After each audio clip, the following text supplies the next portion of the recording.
Hello, everybody. Hi, Alicia. How did you get in here? Because I did not go live yet. I was wondering how people do that.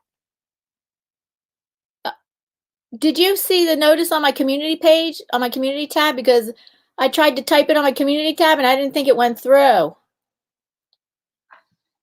So Alicia, how did you get in here early before I went live? I always wonder how people do that. Hi, Ann.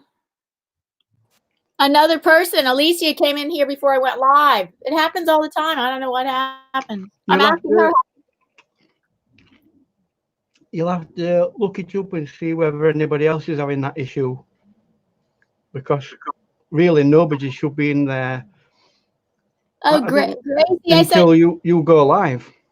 Gracie, are you coming on the panel today? I didn't read your message to me. I saw you sent me a message. I didn't read it yet. I sent you a link.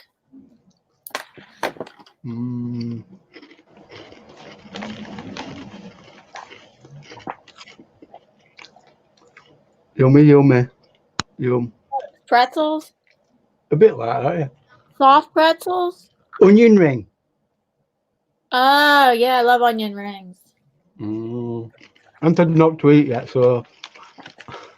we have dreary, rainy days for 3 days in a row now.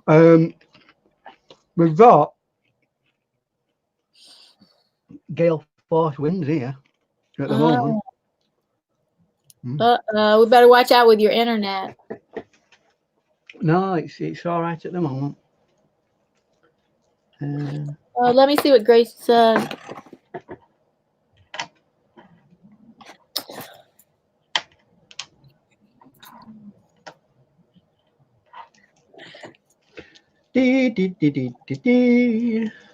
Well, I've been waiting all day for YouTube's terms of conditions, and none of them's come through. Oh, really? None whatsoever. It's supposed to be coming out today.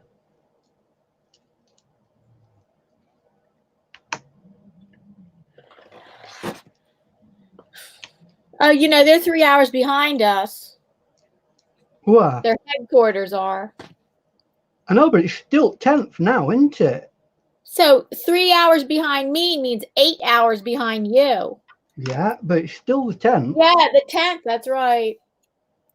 No, it already came out. It's just going to go into effect. We've already seen it. How come I've not said okay to it then? No. The only thing you see on their site is the June update, which was to do with all stuff that happened in Europe. They've not published it yet, or I haven't seen it anywhere. Well, my understanding was they did publish it, and we've all looked at it and then they just said it's going to go into effect on the 10th because people have been talking about different terminology that's in it already. Yeah. So why when you go to the website for the terms and conditions, is this thing still up? The June information.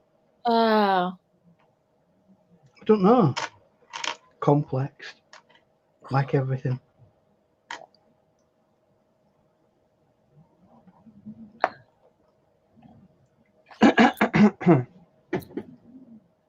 Have we got any emergency people who are coming on instead? No. If just the people that signed up, and if they can't come on, then we just have fewer people. But I checked this morning. Unless somebody had an emergency, then all 4 people are coming on. Oh, here comes someone. Oh, I think that's Gracie. Right. Hi, Gracie. Hi. How are you? Hello, Gracie. Hello. Ooh, you've got onion rings. Oh, yeah. That's what I've not got. I needed to get a drink, didn't I, really? Oh, well. So what did you... How's everybody's weather? I can 100% tell you it's dreadful here in the UK. Even where Gracie lives? Yeah. Gale force wind. It's like covering entirety of Britain at the moment. some really bad weather. Yeah. Ooh, it might knock out your internet. Funny you should say that. Yesterday it went off like 4 times and it was so frustrating. Oh, Hi, John T. Cash. Welcome. hello everybody in the chat. What are you eating, Mr. Jackson?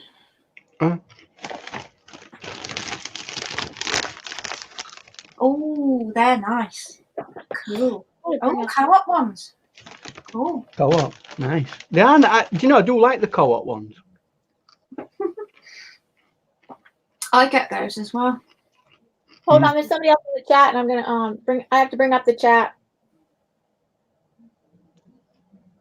I've got milk and I've got Aldi's own make Pringles. There you go, Ian. That's what I've got. Aldi's. Oh, controversial. It can only be the genuine article, really. I know. You can't tell. I reckon know, you can but tell the difference. I reckon you can tell the difference between Pringles. Well, and Aldi. strangely enough, many years ago, before Pringles came out, there used to be a something like that called Stacker Crisps. I remember those. And they were nice. They were exactly like them. Yeah. Stacker Crisps. You only got them in I think only flavors they ever did were salted and vinegar flavor, and I think they did prawn. And that were it. Yeah. Oh, everybody in the chat, we're waiting for one more person for the on our panel. Oh, is he waiting? No. One more person on Grayscale Painting, acrylic. Here he comes, acrylic painter extraordinaire, and everybody in the chat, your job is, well, you're invited to make suggestions and ideas for things you'd like to see. Each, I mean, you can like say to each one of us or certain people on the panel or whatever that you want us to paint or create in 2020. Mm-hmm.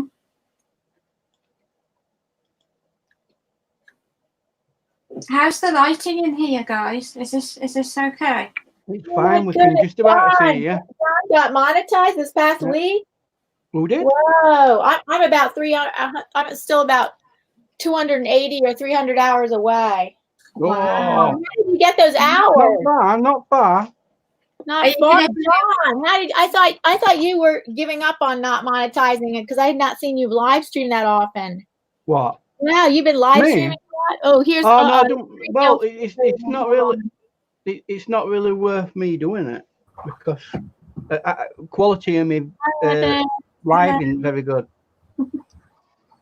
Right, I'm gonna. Can you hear me? We can see, hear you and see you. You're not still sick, are you? Oh. Anthony, are you still sick? Oh no, I need that, don't I? A little bit. Oh, a little bit. A little bit. Okay. I think I hear it a little bit in your voice. Yeah. I'm coming along fine though. How's everybody doing? Good. Pretty great. For 3 days in a row. But not as UK weather. They're having gale force winds right now. Oh yeah. Yeah, I heard. Yeah. Oh, hi, Mystic Unicorn. Hi, Mystic. And once we've got rid of that, we've got a cool weekend, and Norval coming down from Arctic. Yay! That'll be nice. Oh. Stay in front of the fire, everybody. Yeah. So in the chat. So today in the chat, we have artist panel. We have the artist panel today. I have 4 artists. Gracie Shack, and she's a watercolor painter extraordinaire, right? Oh, no. Why is he coming No. Oh, you want to that? No, don't call me that. What's this one? Watercolor painter. Thank you. Yeah. Fantastic. See, I set a trend, and what happens? Everybody else wants to do it. I got right red again, look. You got me going red again. Anthony, who is Grayscale painter, he's acrylic painter extraordinaire. Ian Jackson is watercolor painter extraordinaire. I don't mixed media artist extraordinaire. I do mixed media art. We're covering the full gamut of creativity. There you go. Woohoo! Perfect. Almost, Way except too we many long words there. watercolor. StreamYard. Do I want that? Do I want that? I don't want that, do I? That's what I don't that? want. I'm just trying to navigate exactly where I'm supposed to be here. I have a StreamYard question, guys. Oh, there you go. Because it says on your StreamYard that I'm almost up to 20 hours on the free StreamYard. Yeah. But it costs $39 a month for, like to upgrade it. Is there any other form of live streaming platforms that you can do? Yeah, there's Zoom, ZOOM, but I think they're paid. I think they're paid. Yeah. Other than that, I don't know of anything about anything else. You have to pay for that. Well, you can actually go up. Allows people up on a panel besides StreamYard, and so yeah, they're only allowing you to do 20 hours a month without it being paid. You can live stream on YouTube. On YouTube. We aren't having Zoom. We aren't having any. But you just need to set it up. It's been made easier. Yes, you can live stream on YouTube, but you can't bring people up on a panel. No. Yeah, that's true. So maybe you can supplement. Maybe sometimes you live stream and you don't have people up on a panel, and then other days you live stream that way you just keep under the 20 hours. Well, that's it. When you know you're only going to be on yourself, you just live stream from YouTube. If you're wanting a panel of other people to be on, then you use your 20 hours of StreamYard. It's typical, isn't it? It's like as soon as you find something that you can work really, really well, and StreamYard's really easy, isn't it? I mean, it's so easy, even I can do it. But then when they start saying, oh, you're going to have to pay a certain amount of money, and I'm like, I don't want to pay. Hi, Coach Anderson. Well, oh, Carol. Hello, Carolyn. Sorry to hear you. Unfortunately, it's the way of this world. It is. Hello, Carolyn. I won't be surprised before long if they started making YouTubers pay for putting the stuff up. Yeah. Oh, don't say that, Ian. Please Oh, don't. no. Do we lose well. something for, I mean, I don't know. Did he leave an accident? I think he would have said goodbye if he didn't. Yeah, I think we lost him. But anyway, so we are trying to get it going with any. Let's start with if anybody in the panel. I mean, not in the panel. Anybody in the chat have a few suggestions? We can start out small. Like anybody have suggestions for people in the panel that, like me or Ian or Gracie, of what you would like us to what you would like to see us paint or create in 2020? Yeah. 2020. Wow. Can you believe it? 2020? No. There's no flying cars. There's no hoverboard. Yeah. It's rubbish, isn't I it? wanted a flying car and a hoverboard. Flying trains. None of that.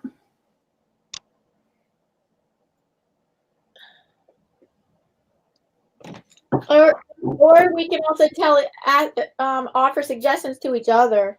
That's a good point.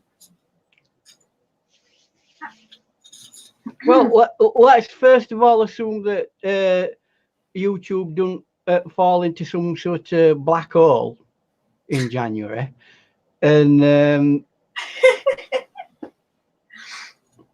I'll make a start. Today, I went to a company that makes they're a laser cutting company. That means you've got one of those laser cutter things for engraving. All right, cool. And it's not far away from where I live, so that's quite convenient. And they can make rubber stamps by spec. Really? Cool. Yes.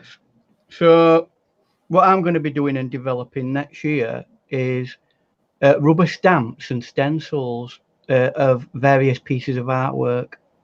That's a really good idea. Because a lot of people do actually like that.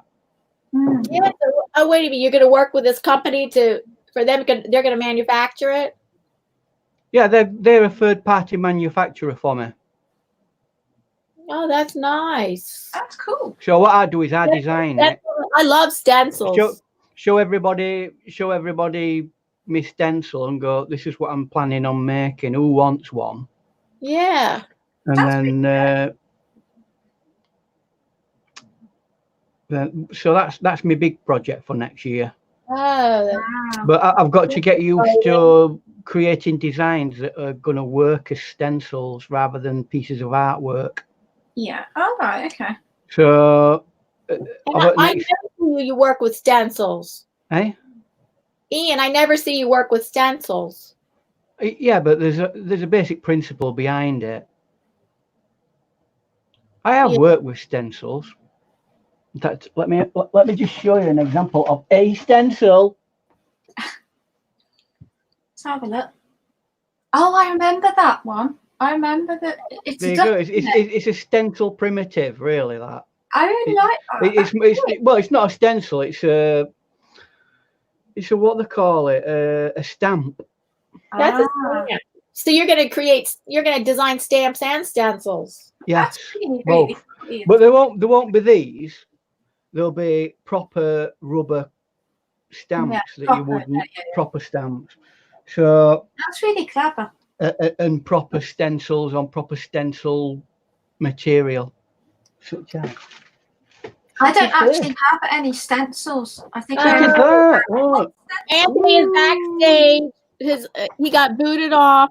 Oh dear. Oh, so glad you saw that happen. Your laptop booted you off. Oh dear. Yeah, I rarely use this laptop, so it's doing all the updates and all that stuff. Nightmare. Oh, Ian. He's going to work with a local company, and design stamps and stencils. All right. I was listening for a while. I just couldn't do it. Mm-hmm. So that's my primary number one thing for next year. All right. Obviously, I'm going to have things throughout the rest of the year that I'm going to be doing. Projects that I normally... I might do 1 or 2 challenges as well this year. I don't know. I like challenges. And is traditional for me. I'll probably be doing August, July, August. I'll be doing 1 or 2 wedding shoots, as you do. Oh, I thought you were I were going to pack it in, but I don't know. I might do. Depends. If a lucrative job comes along, that's what I might do. That's what Ian's doing. How about that's my year sorted. What do you have? Do you have anything planned for 2020, Anthony? Well, I would like to do more outside events, get my name out there more.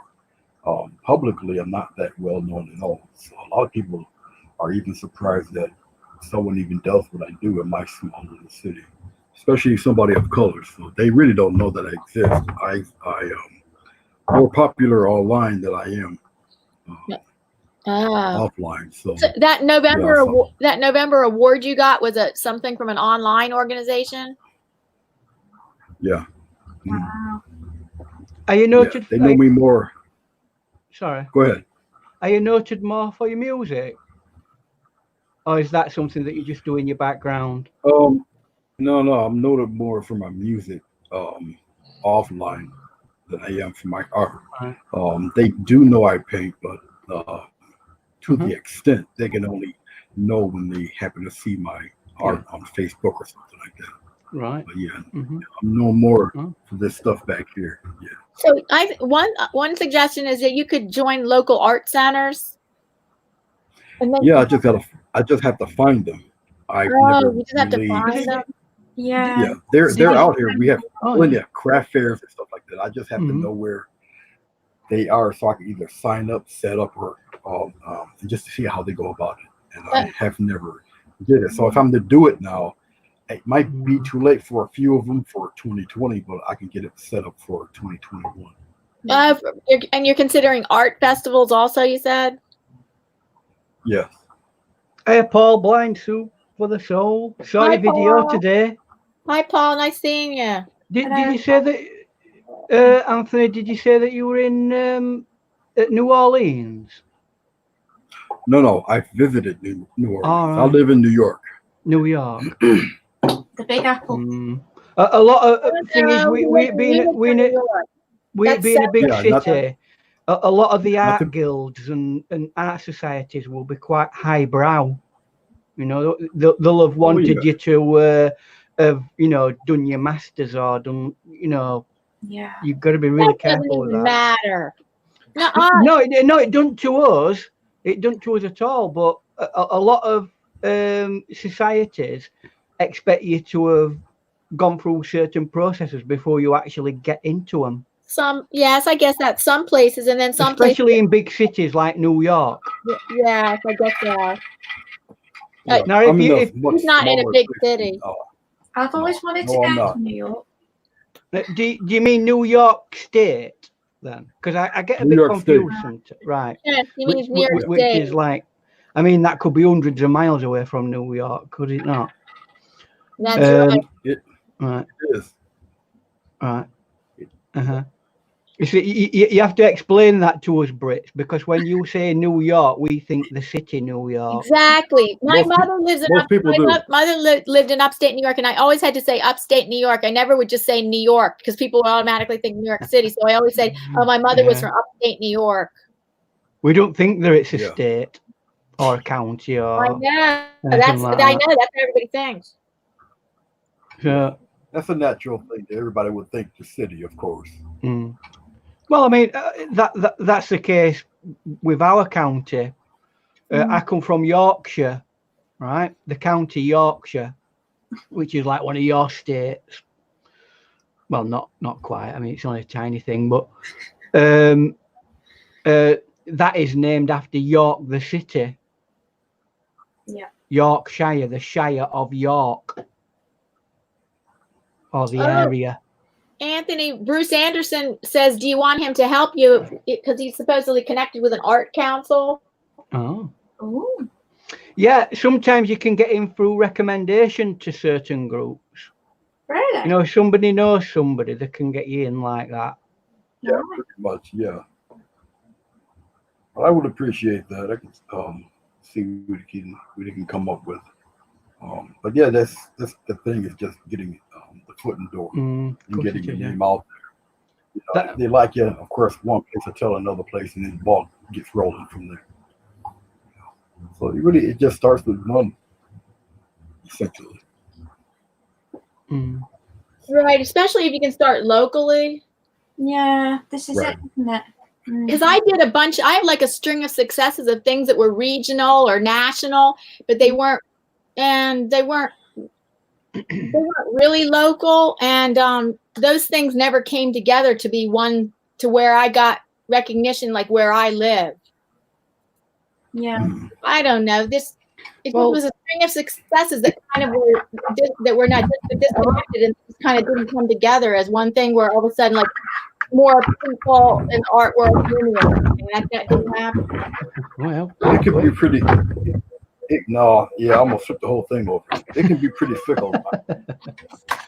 Yeah, I very rarely use this machine. It's just here for, I don't know, just because it's here. So this is actually the first time I've really actually used it for anything somewhat useful. Hi, Christopher Bako. Hi, Gene Chambers. Oh, hello, Gene Chambers, and what's it, Christopher? Hey, Chris. Christopher Bako from Nightbot. Germany. Christopher Bako from Germany.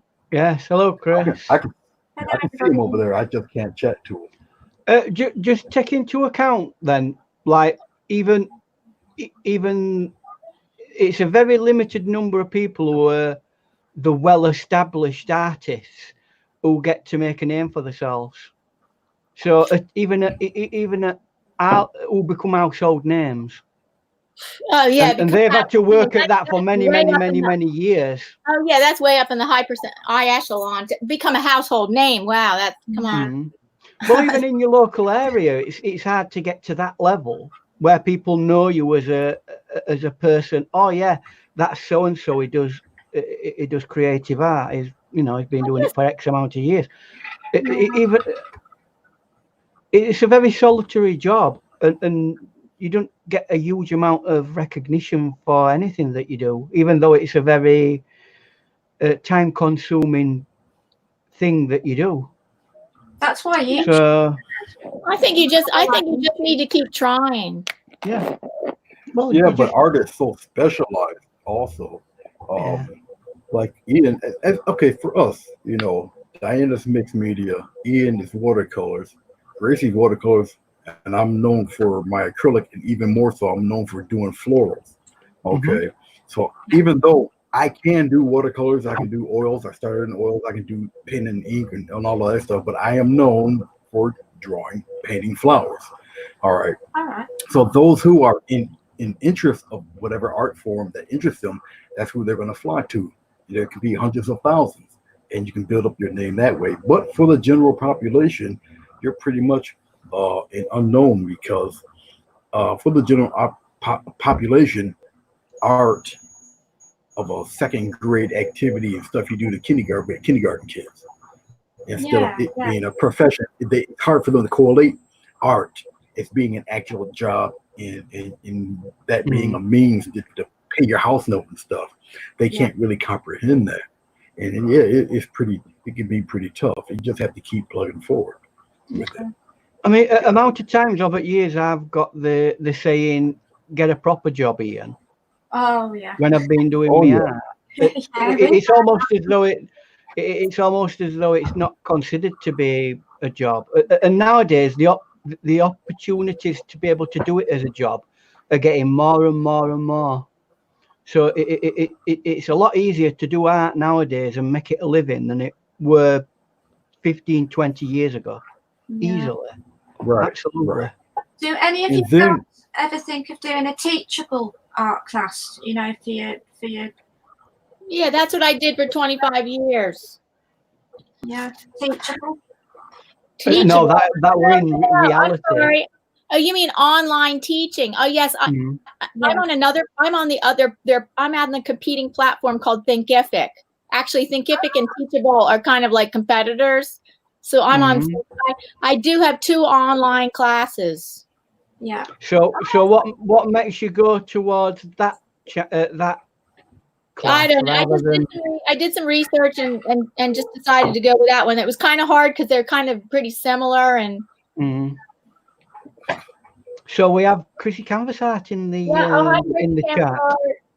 Hello, everybody. Hey, Chrissy. Says she's just broken off from a painting. What are you painting, Chrissy? What's she painting? Oh, we'll have to find out. Grace. Oh, hi, Grace. Welcome. It's really colour brown. Blind Soup for the Soul is here. Oh, yes, Paul's here. I can't see chat. Is there a reason why I can't see chat? Oil painting flower, Chrissy says. There you go. Ooh, sounds good. If you're on the channel, you can't see chat. You have to get another device. You have to look at it on your phone. You can look at it on your phone or look at it on an iPad. Well, I'm looking at it from a computer, and I can do Me too. I'm looking. Yeah, it's on the right hand side. I'm looking right at what Grizz is saying. Christopher Backo, Chrissy Canvas. I'm looking at all of them. Yeah. Nightbot up there. Okay. See, if you get the right equipment, you can't type. Anytime, unless I do it on my phone, but I can look at what they're saying. I can. I'm a technophobe. I'm not very technically minded, but I'm getting there. I'm getting better. Hello all. Slowly. Multitasking at its best. Yeah. I can be a mod. I can chat in the chat, and I can be here on panel with you guys. Woohoo! Well, Christopher Backo, Chrissy Canvas Art certainly does paint. Well, I like to do polite today. Can you please be polite, Christopher? Yeah. Chrissy, prove it. Oh. Yeah, I see you. Chrissy Canvas Art paints a whole lot. What I like to see with flower painting is when Chrissy paints about the same amount. Oh, I'm sorry. Ian paints a lot too. Yeah. What I like to see with oil painting and acrylics is when they do painting and it's like direct and it's one stroke of a brush represents that. Well, represents the petal, and then they move on to another one, and they don't touch it again. They just junk, and then another one, vroom, vroom, and it really does come together eventually. It's really. I can probably do a session. I can do a session of the one-stroke stuff one day when you get it. Get the day set. I can do a floral using the one-stroke methods. It's pretty fun. It's a little more challenging than you would think. Yeah, you'd think it would be simple, wouldn't you? Yeah. But I did until I tried it. Yeah. It takes some practice. One stroke. Chrissy has been painting for 30 years. Wow. Okay, Christopher, I guess you didn't know. So yes, go check out her channel. You'll see all her paintings. Have you not, Christopher? Have you not been to Chrissy's any of Chrissy's lives? She goes live regularly.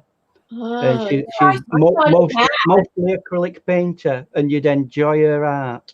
Does Chrissy go live twice a week? Is it? Generally, yeah. 3 times a week. 3 times a week. I know she's on Thursdays, and Tuesdays and Thursdays.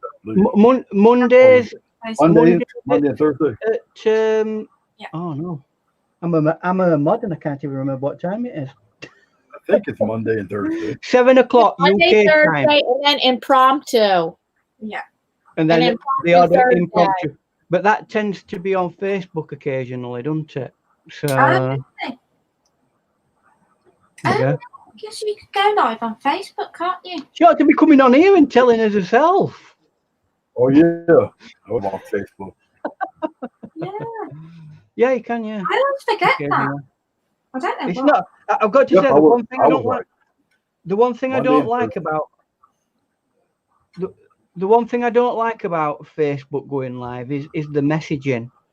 If you get lots of people on it, it just goes crazy. It goes all over the place. Oh, and you know what? With Facebook Live, you can tell who's in your live. Nobody can be lurking and not be seen. If you're not, it comes up at the beginning, doesn't it? When you come on, it says so and so has entered the live stream. I think so. Yeah. I don't think I'd like that part. Well, it don't matter. I mean, we've got no. I mean, just because people know we're there, don't mean to say that we have to chit chat, does it? We may be there just to watch. But there's nothing wrong with lurking, if that's what you want to do. Anthony, Facebook does work like that. You can see who entered the room, and then after that, well, maybe you didn't see it announce the room, so that mean you wouldn't know. As soon as they log on in, as long as they log into your room, you'd have to catch it yourself. You'll see it in green. Who's so and so entered the room? Then it disappears. If you're not paying attention, disappears. Right? Then you'll never know if you don't look. Okay. So, you got to be watching people who. We'll say bye to Paul, who I believe is having to leave us. Bye. Later, Paul. Oh, Ian, it's only 8:30 now. Look. Oh yes, there you go. Later than that, look. I ain't got a clock. It seems later than that. According to my computer, it's 20:32. Yeah. There you go. Which, if you're not used to that time, that's 8:32 p.m. Later than that. So, and Gracie, what plans if you want to share them? What art plans did you have for 2020? Things that maybe you want to improve or something like that, or do more of? I want to do more painting. Actually, do the painting rather than just plan for it. I've been more planning than actually sitting down and actually painting. That's my New Year's resolution. But then again, I think the next time I'm on Diana's, I'll do a giveaway. I think I'll do the one stroke floral, but I'll give it away. Oh, okay, that sounds good. You can do the little wheel thing again. Oh, that's nice. Yeah. Yeah. Yeah, because that's a good thing to do since it's near the holidays. Yeah, why not? Yeah. Yeah, paint more 2020. Paint more. And try not to be hard on myself all the time, because I'm ridiculously, oh, this one's rubbish, and I just gotta chill and just think, instead of thinking of the negatives of what I've done, think about the positives. You Right. know what's helped me to cope with that? You could look at something and say, oh, I could improve this, but it doesn't mean you have to beat yourself up. You just say, well, I could improve this on the next time, and you can look for your positives and your negatives. So I did this is what I did positive, and now this is something I can improve. Yeah. Do you know what helped me with that? You know, the renowned artists that we all look up at as master artists, right? They made their bloopers.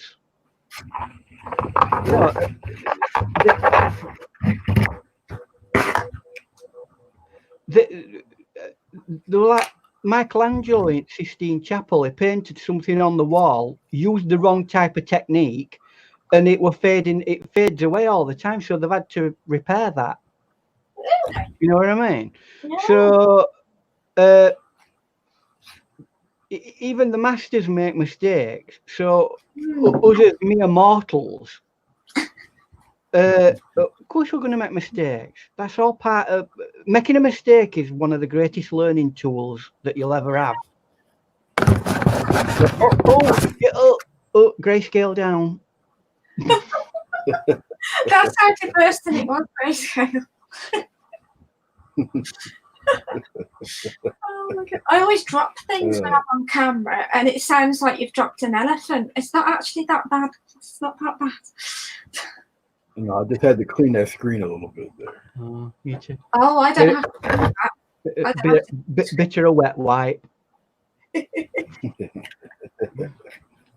So Diane, reveal your future as you know it. You've heard yeah, come on, you set all this off, so you need to explain. Oh, so I told myself at the end of 2019, I'm going to reevaluate about my Etsy shop and about my YouTube channel. I'm going to reevaluate. So what happened is, I've been on YouTube for 4 years, but I worked full time and I did YouTube on the side. And I found out that people that have 100,000 subscribers on average don't get there until they've made about 450 videos. I've made 400 videos. So it's so weird. I've made more videos in proportion to how big my channel is, but I didn't try to improve my videos really. Like I didn't watch any how-to videos on how to make like what the data shows on how you improve a video. And so I just kept making video after video and really not like trying to improve. So now just in the past couple months, like I have been trying to implement all these things that I've been learning, and I got morning fame, and I'm using TubeBuddy, and I'm basing my decisions on data and the analytics, and oh my goodness, I was on morning fame today, and I think I need to hang it up now though. I need to hang up. I don't know, because when you're trying to find a search, like a keyword search thing, you have to find one that's not too competitive, but yet so not too competitive, and it has to fulfill all these these things, like these fulfill these categories in a certain way and not be too competitive. Almost every search term you look at is too competitive, too competitive, too competitive. I'm like, oh my goodness. I worked for 2 hours trying to switch around this key, trying to make a keyword search thing. And then I just gave up, and I'm like, you know what? How about the people that watch my thing? Like those people, I got to think about them. They're really kind of the people that are watching right now. So I can't think about the big picture right now, because I cannot find a keyword search thing that would not be too competitive. I tried for 2 hours. It was so weird. So except for the stick the banana to the wall thing, that was not too competitive. That was not too competitive because it was like a new trending thing. So when Oh yeah, nice. and actually I got 400. I got the most views on that I have had on any video I've made for 2019. I've had like 450 views on this video. My first reaction to the banana taped to the wall. It got caught up. It got searched. People actually were searching for banana taped to a wall. So I got a lot of people were actually searching for this video. Whereas my other videos, it never gets into the search engine for people searching anything. You could do. It only comes up on people's notifications or the channel pages. You could do a sequel and tape up an apple on the wall and see how that. No, my sequel was. I just put it out today. My sequel was kind of another kind of reactionary artwork to. Yes, that's right. Once you have a video that does well, you kind of like do a sequel, do something similar to it. So I did actually do that, and it's not doing well because I think that it was a trending thing that was just so fast trending. It's not evergreen. And it's like people aren't even searching anymore for banana taped to a wall. It was just like this, flash in the pan kind of thing. Last week's out of chat that, news. Anybody subscribe to your channel? What was that? But out of any of that, did anybody subscribe? Did you notice any new subscribers out of that little blast of popularity? Oh no, just one. 400. You may not know the impact. That's a good point. What'd you say? You may not know the full impact of that particular video for at least 28 days. Yeah, you're right. It goes over a 28-day period, doesn't it? So yeah, what you gained today, that one that's gone up, maybe from 28 days ago. You're right. You have to give it time. And also you can have videos that you've maybe done 3 to 6 months ago. And then all of a sudden they can pop out and like all of a sudden get picked up by YouTube for some reason and do really well. But my point was I'm going to make an evaluation at the end of 2019. But now my evaluation is that for 2020, I'm really going to try with all these things take the best practices, like all these things that are the best practices of YouTube and take them really try and to improve every time. And then at the end of 2020, if I really tried hard and not much improvement happened, then I have to reevaluate. I can definitely see. I mean, because I've known you for quite a few years. 3 years, maybe 4. 4. And I remember that shy, retiring young lady who used to come on and be a bit. So you definitely improved over the last few years. Thanks. Okay. Your confidence in front of camera is a lot better. And now you say it. Videos. So, and I have watched your career. I sound like Emperor Palpatine, don't I? Oh, thank you. You sound like a demented squirrel. Don't.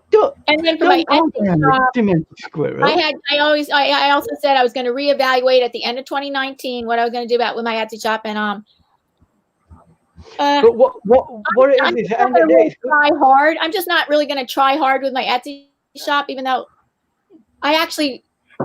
Well, you made a killing last time. I don't understand. What? You seem to have done real well with that Etsy.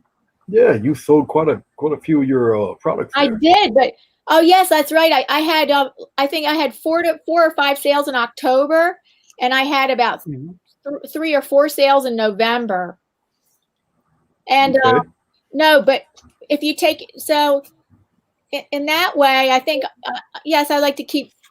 I'm going to keep going with it, and but waiting to see if I make a profit. Because I calculated how much money, I kept track of how much money did I put into it, and then now, of course, it would take a long time for what I sell my stuff for, and it would take a long time to make a profit. But just to sell the stuff is, I guess that's something, right? To keep selling my stuff, that's something. Grace in the chat, as this word of advice, it says use words that are searchable in Google. I know Morning Fame helps you with all that. They totally trending words. For working for search words that would work in YouTube, that work in Google and everything and all this stuff. It's like my channel's so small that just saying acrylic painting is way too big. And then if you say acrylic painting for beginners, still that's way too big. It's searched. Only the big channels are going to get that. Acrylic painting for beginners are easy. Acrylic painting for beginners, painting a galaxy. And I'm like, no matter what I did, it's like Morning Fame is all structured, and they tell you how to put it in. And I worked there for. I mean, Chrissy, do you have Morning Fame? So I think Chris is gone. Oh, bye, Chrissy. If you're not still here. Anthony, Morning Fame is really good. They set you up structure for searching for in Google, for how it's going to be searched in YouTube, how it's going to be, and it's all interconnected. And I see you, Gracie. we're going to go. I've got food. It's English equivalent to Pringles. She's got over there. Oh, it's supper time here, you see. So. They're not as nice as Pringles, but they're okay. Well, I don't know, Diana, how to do it. I've been doing it myself. My most popular video that has 28,000 views on it is the one where I'm painting 4 pine trees in a row. Nothing's come close to that. And do you have a reason why it did so well? Do you know why? I have no reason. I don't know, unless people wanted to paint different types of pine trees. I don't know. I painted 4 of them in a row, but they were just detailed on pine trees. And different types of pine trees. Try it again? Did you try to do that again to see how the videos would actually no, and I should go on YouTube, see what my keywords were, and just emulate everything and just do what that does. That's the only one I've noticed that got so many hits like that. One word of caution with regards usage of words is we've got to be careful not to mislead people with the words that we're using just for drawing people in, because I believe YouTube starting to clamp down on stuff like that. So we've got to be on words that just entice people into the, to try and pull people in. So we've got to be honest about what we're saying. No, I think you're talking about clickbait where the title and the thumbnail would not deliver on what the content of the video was. Yeah. I've seen that's what they need to be careful about. And what you put in the content as well, because all that counts as information to YouTube to say, oh, look, this person's doing this video, and then they advertise it out.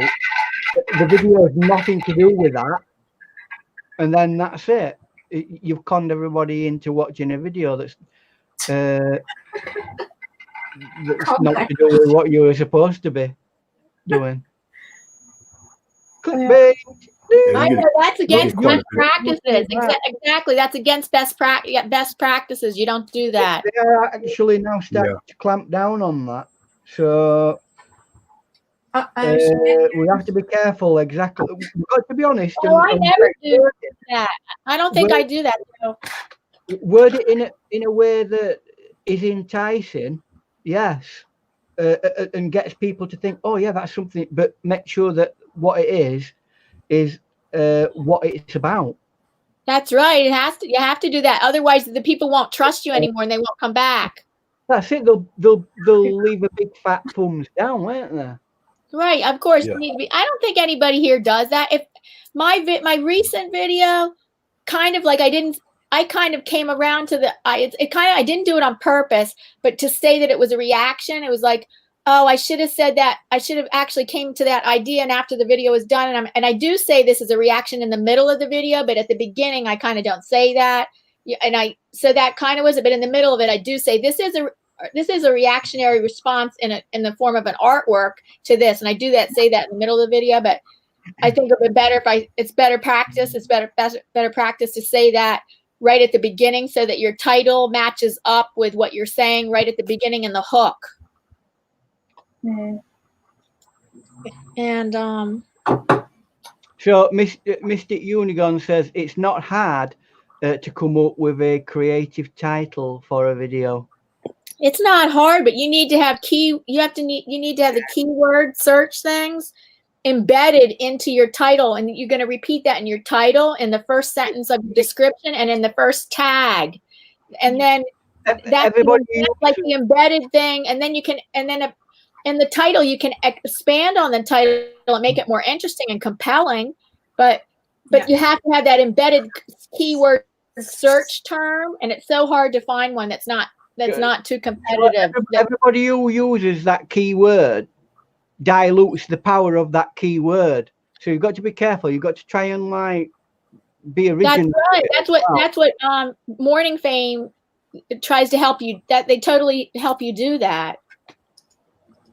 They try to help you do it, but I've worked on it for two more hours this morning and got so frustrated. Like, I'm like, what am I doing on YouTube? It's like any kind of thing that I put here is gonna nothing gives I can't explain, like gives me the right rating. Like I have to have a certain rating to be able to say, okay, you can go ahead with this keyword search term. This is going to work for you, and nothing. I was getting nothing. But, so then I decided I'm going to go with one that is close. It's not perfect. It's close. And the next 3 weeks, I have ideas for my next 3 Monday videos, and it's close, but it's not perfect. And they're telling me normally that you wouldn't go with this, but it's close enough that, and I think my immediate audience, it would interest them, but I'm not going to be picked up in the search. It's too big of a topic. Of course, I don't expect I'll be picked up in the search engine. Like it'll just be like for people that for notifications and stuff. People like it's just going to be people that it's only going to go to people's notification pages and channel pages, but I don't think it's going to be. It's too big of a term. It's too popular of a term that it will get picked up in search. For me, I take this stance that we'd all love to have tens of thousands of people like clicking on our videos on a regular basis for whatever reasons, whether we're monetized or we're not monetized. But is it really worth the stress in that sense? Because I'd sooner just, put it out there. And if people want to watch it, that's absolutely up to them. If they don't, then fair enough. Yeah, you have to balance it for once you've thrown your burden away, it stays away, doesn't it? There you go. Throw it away. And if it comes back, it's a boomerang. Well, yeah. I've done my bit. There you go. It's up to your guys if you want to watch it. It either sinks or swims. And then you can freshly minded move on to the next video, which might be a success. Actually, more important than one of the most important thing is that I know because of the analytics, I know that I need to develop this is audience retention rate. That is king. If you can get audience retention rate, then that means you're going to get more views. That means you're going to grow your immediate audience, and that's going to snowball into bigger and bigger. And right now, that's definitely the thing I need to work on. My audience retention is hideous. So Vermont, painting photos, it just says that's how I paint, Ian. Like or don't, I'll paint it anyway. Yeah, mine's have grown since I've been more specialized, and I put it out there to what is it that they are having trouble with, and what they want to see me do. Right. And once I started doing those videos, even though some of them are long, the intention has increased greatly, which improves your channel actually overall. Oh yeah, audience attention rate. If you grow that, or if you have good audience attention rate, you're going to grow your channel. Yeah, that did help. You will grow. There's people that say that you grow your channel just with that, even if you don't hardly do any of the other things. Well, you need a good click-through rate on your. You have to have good thumbnails too. Those two, the click-through rate and the audience attention rate, But just having those two will grow your channel, and you don't even have to put in the right tags or anything. You don't even have to have the right keyword search. If you had audience retention, that's king. That's one of my great things that I don't do. My thumbnail for video tends to end up being whatever it lands on with YouTube. So sometimes my thumbnail's this. Well, actually having an expressive expression on the face is actually a good thing to have. You see everybody, they have expressions on their faces like that. That's actually a good thing to have. Yeah. Mm-hmm. But I guess to be intentional about it is better. Like maybe have it next to your picture or next to some words so they know why your face is like that. I have learned a little bit, and I do put a little bit of text on it now and again. And mine could be of me blushing. That could be my first best thumbnail. Me all red. There you go. And yours could be what? Blushing. My next thumbnail would be of me being really red. There you go. So now we've discussed the year in general. What about the immediate future? What we're going to do? Oh. The immediate future. Depends on what COPPA's going to do. We all are waiting to see how it's going to go down with COPPA. Yes, good answer. I think they might have a go at one or two big hitters, and let it go for a bit. Yeah. I can't see how they can check us all on. Oh, don't. Christopher Baker, yes. Gracie has a YouTube channel. What's that? Yes, it does, Mystic Uni. Well, you should take that for granted, Mystic. We are goofballs, all of us. We won't be on here if we weren't goofballs. Right, very true.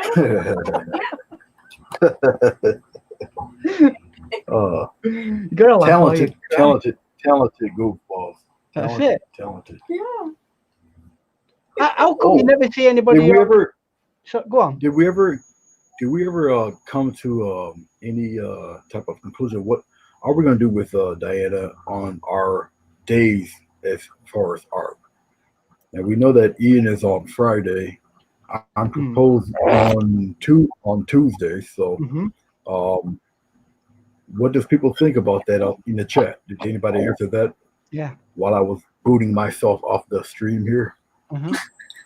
Yeah. What days should Diana come on and do her artwork? What's the best day for you guys? Well, that's true. It is her channel. Oh yes. When Monday, Wednesday, Thursday, Saturday, Sunday. What days are good for you? Even if it's a Friday that's best day for you, I can change my days around. I'm quite flexible, really. No, not changing that. No. Monday, Wednesday, Tuesday's good for me. Saturday or Sunday. Tuesdays are good for me. Yeah. And on top of that, what would you like to see us doing? Because although we can keep coming up with ideas, it'd be nice for more input from you guys as to what would, the types of areas you want us to tackle. Yeah. I know. I don't know how much of an answer we're going to get. Well, I think we had a more productive conversation talking about the other thing, like what we're doing in 2020 and that big question. How do you get more exposure for your art? Like if you were trying to in real offline. Well, that's it. I mean, at the end of the day, if we're going to be successful artists, we need to have a several-pronged attack. It's not just about online stuff like going on Google, and we need to be doing things offline as well, and we need to be doing things probably in a community, and we need to be doing things that benefit other areas of us life away from. Oh, I tried. There's so many opportunities. Oh, I'm sorry. There's so many opportunities for art shows in my area, like to be in an art show here and art. There's so many because it's so saturated, this area, and there's so many opportunities, and so I can't go after all the opportunities. But I went after about 2 or 3, and I looked into art festival. I mean, I looked in for like art bazaars because the holiday art bazaars were coming up, and then I looked into it, and then I decided no, I don't think I'd rather just focus on the Etsy, and I don't think I want to do that. But I submitted to two to three different art shows and didn't get in. So they were local regional art shows and didn't get in. Oh. Yeah, unfortunately, you're gonna run into a lot of that. I'm gonna run into a lot of the same thing. It's gonna be worse for me because of the color of my skin. Believe it or not, it's gonna be really tough because when my stuff is produced outside, no one can believe that I even did it. I don't know how you would want to perceive what an artist should like. What should an artist look like? I mean, one of the most famous artists we know of cut his ear off. What do you want an artist to look like? You know, you got anybody from Andy Warhol to the fellow that did that crazy painting of Obama for a presidential portrait. You got all types of artists. Okay, they don't have not one certain look. What you think in your community they're closed-minded like that? Very much so. Oh yeah. Oh yeah, but I know, and I think that's also what hampered me from pursuing outside stuff even more. But I have the confidence in myself that I do have something that people would want to buy. I do firmly believe that. I just got to make myself available to do it. And you don't want to know something else? Yeah. Go ahead. Well, I thought you got a lot of commissions. I've had commissions, yes. Yes. They were coming pretty good until I got really sick, and I was off for months, and that really hurt me. It's happened twice. I'm still trying to rebuild from that, but yeah, I was getting commissions, and people were buying paintings on a regular basis. From people online? It was online? People that you met online? Online, yeah.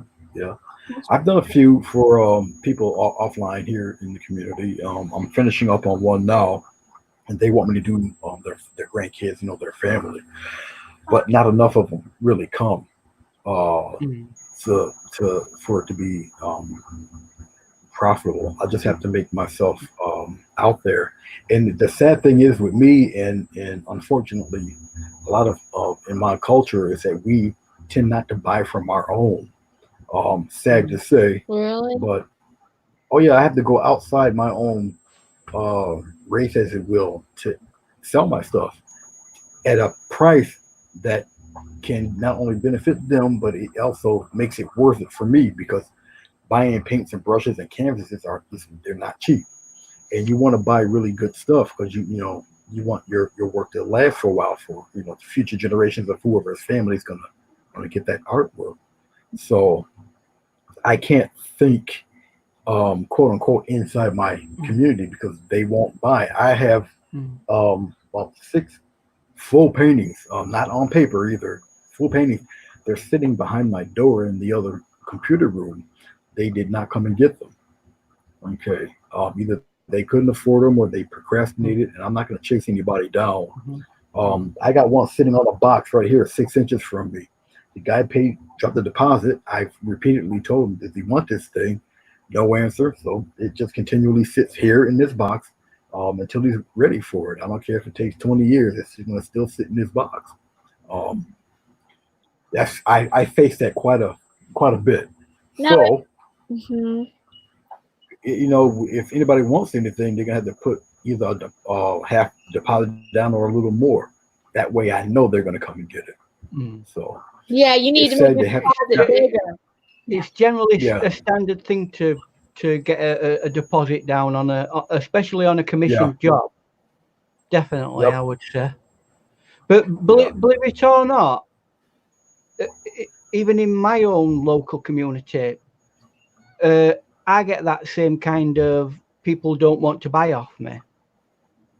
It's generally people who are not connected to you, who are a bit more affluent than you are, that tend to buy off you, and that's the main demographic of people who buy art.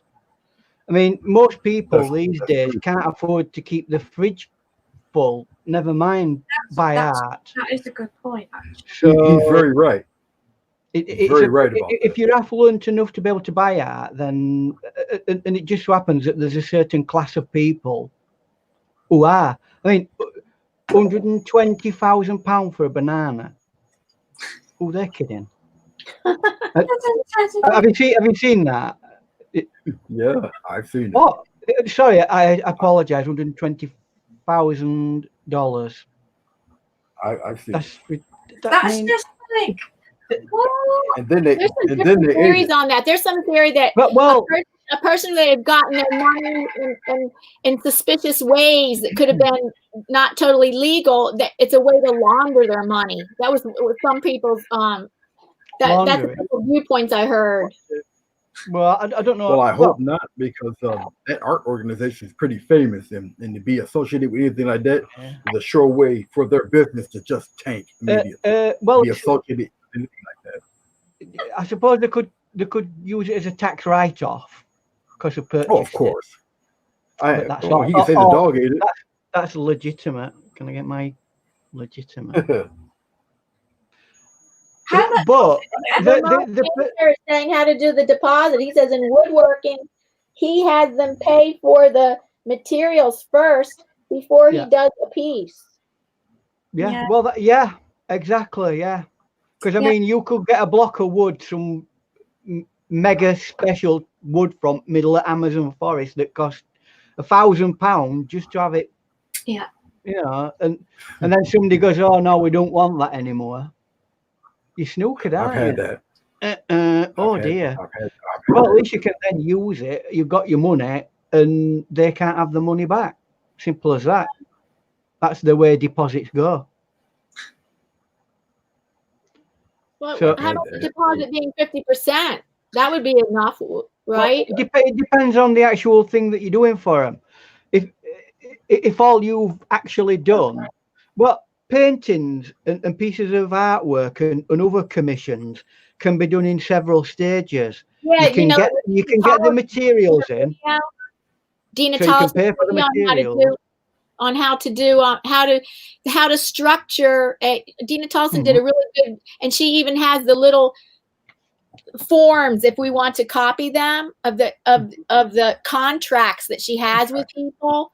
And how step by step. So she even has them participate in the title, like what they want it to be titled, but step by step, like she'll show the first like underpainting or sketch, and she'll say, okay, do you approve this? And then they have to initial it or sign it. And then they go on to the next step, and then they have to initial and assign that. And then, so then they keep getting approval along the way. So at a certain stage, let's say it's a piece of art, a giant oil painting or something like that, massive, big 12-foot high oil painting. At certain stages within that work. Hi, Dina. Hi, Dina. Hello. We're just talking about you. We were. So at certain stages in that painting, you've got your materials. Charge them at that stage, and then when you get a certain amount into the artwork and you've planned it out with them, you put another percentage of the painting in, and by the time the painting's done, they've paid for the actual piece of artwork. And that is another way that people get people to pay for their art. It's done in stages as you do the artwork, and then they're involved financially in it. And they want to see it to the end instead of what does Grace? Just saying hello. Right. So yeah. Hello, Dina. How are you? At this stage, that's what I wanted to say about that banana thing. Right, you know, the eating of the banana, I think that was staged as part of the performance. That's a performance artist.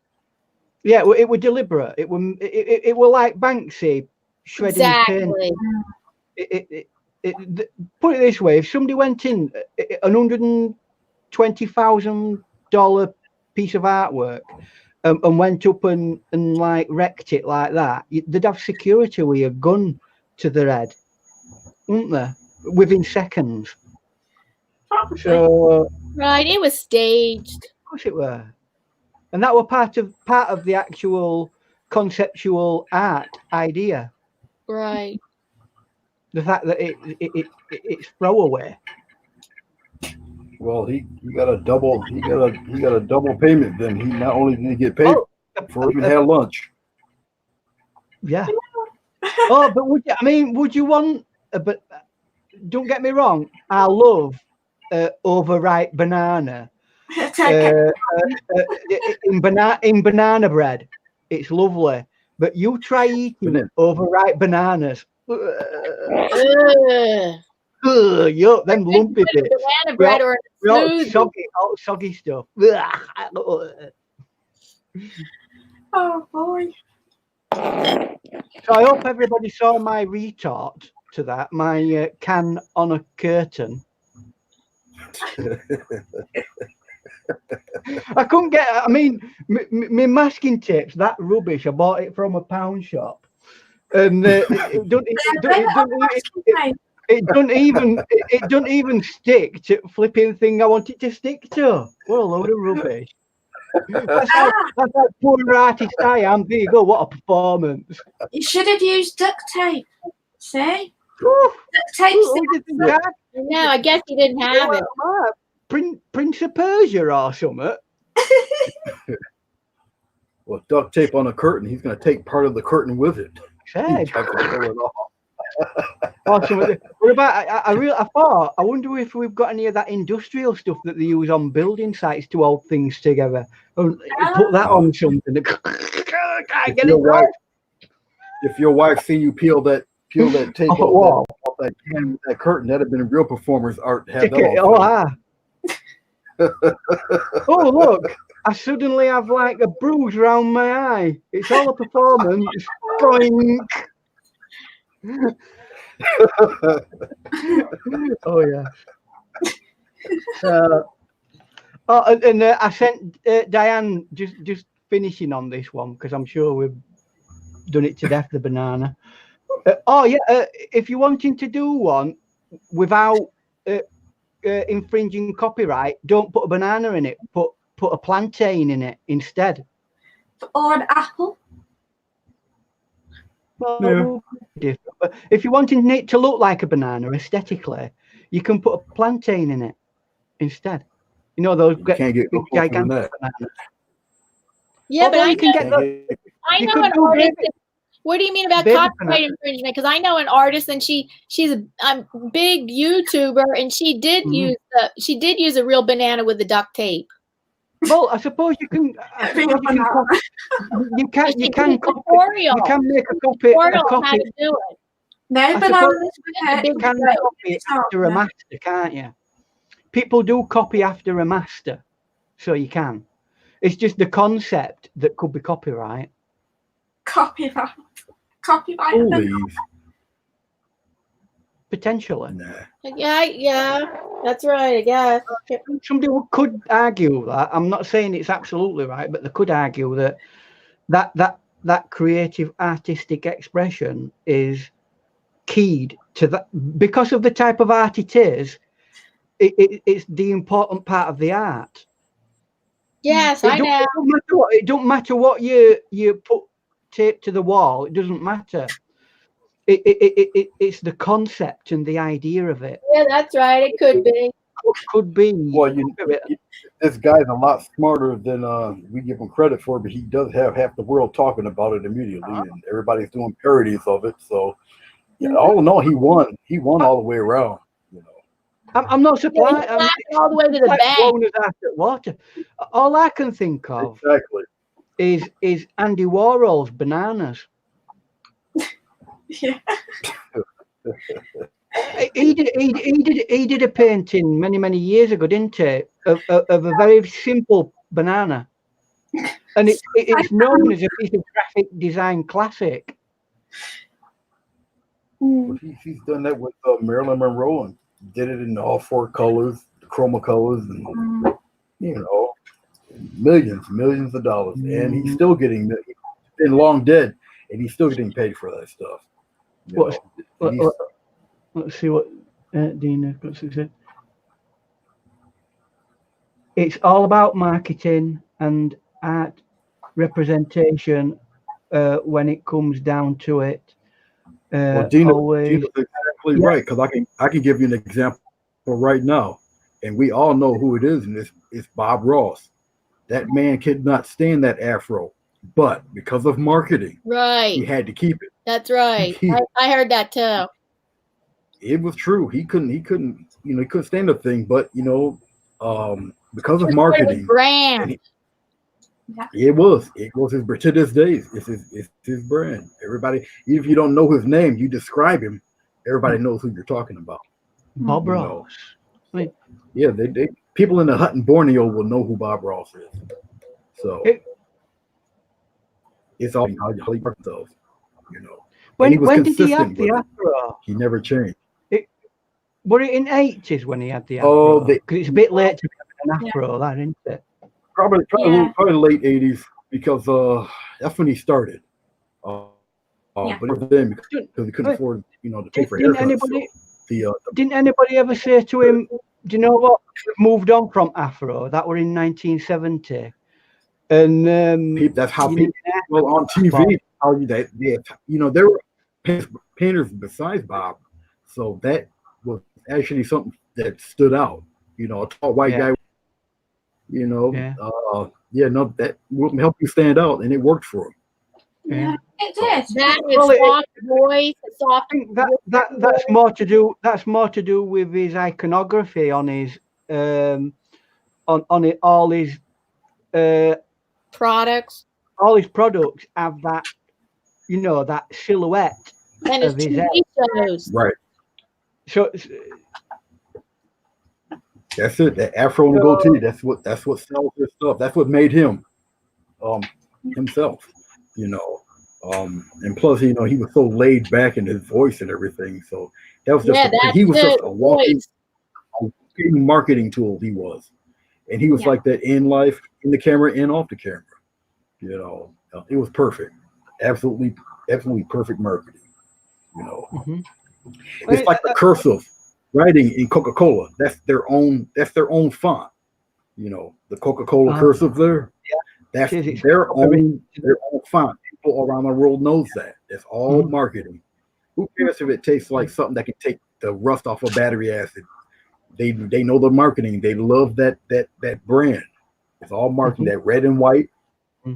Everything is keyed in to just sell. And those are two perfect examples from what you just said. And no, he never did take a check from PBS. Never. No, that's true. Never. His programs were free. Yeah. He made his money through teaching when he traveled the countries. Oh, and also they paid for him to come. And also all the paint materials that he sold. That company. He never got that. Didn't he get money from that? No, ma'am.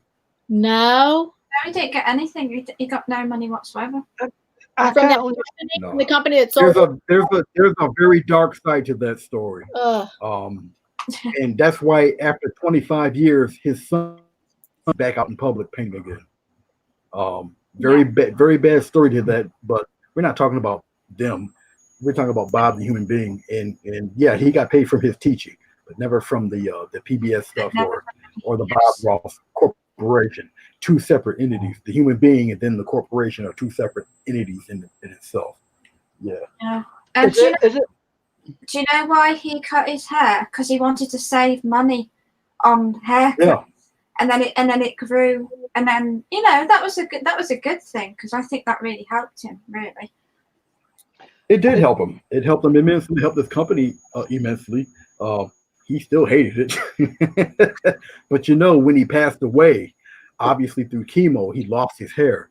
But his last televised appearance ever, it was on a child's program, but the chemo ate him up so bad that he had to wear a wig, and the wig could see through his face how gaunt he was because of the chemo and stuff.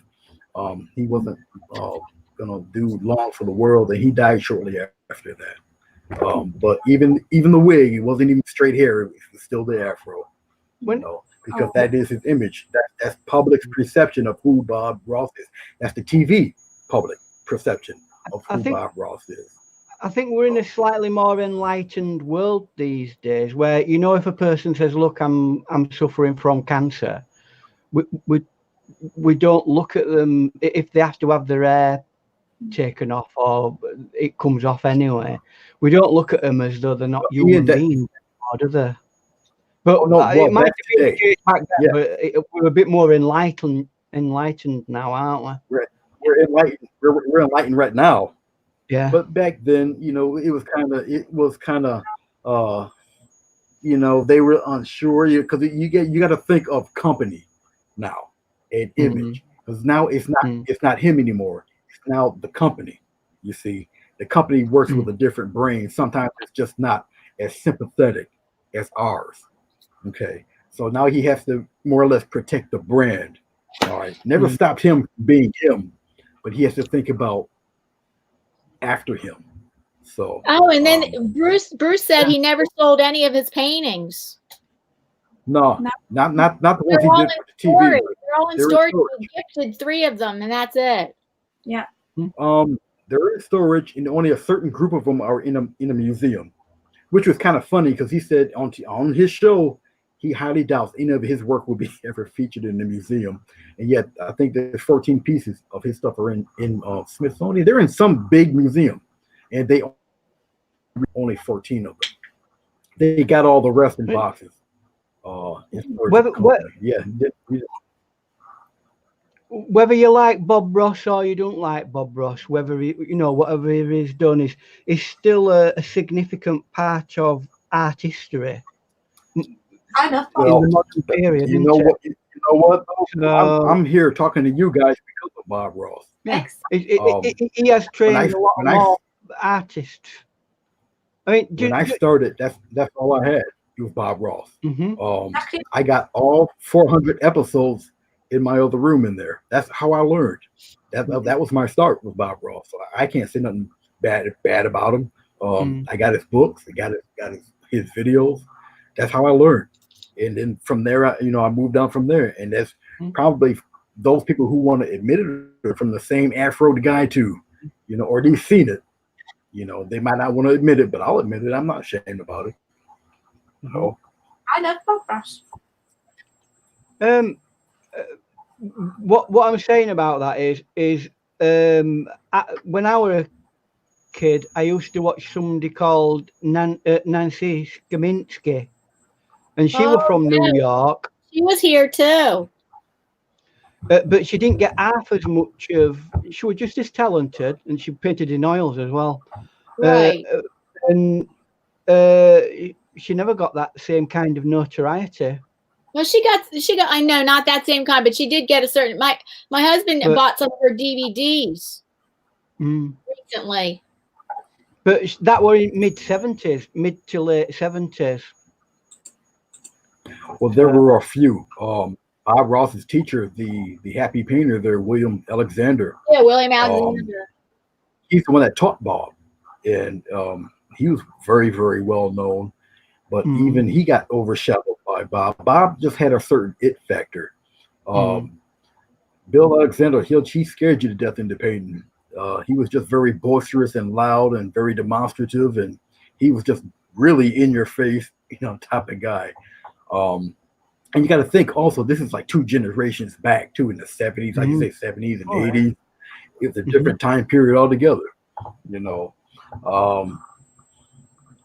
I do believe that the tactics that they used back then in this digital age would not work as well now, not unless he was an internet superstar. It's just a whole different dynamic. Everything's flipped now. I believe it's funny. Go ahead. So I believe what they did back then paved the path for us now, though, because they of course it did. That standing in front of a painting and going, "Look, this is what I'm doing," is exactly what we're doing. It's just that we're doing it on a worldwide platform. They set the groundwork for all of that.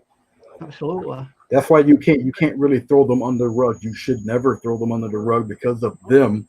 Is why we're in this 4-screen thing right now.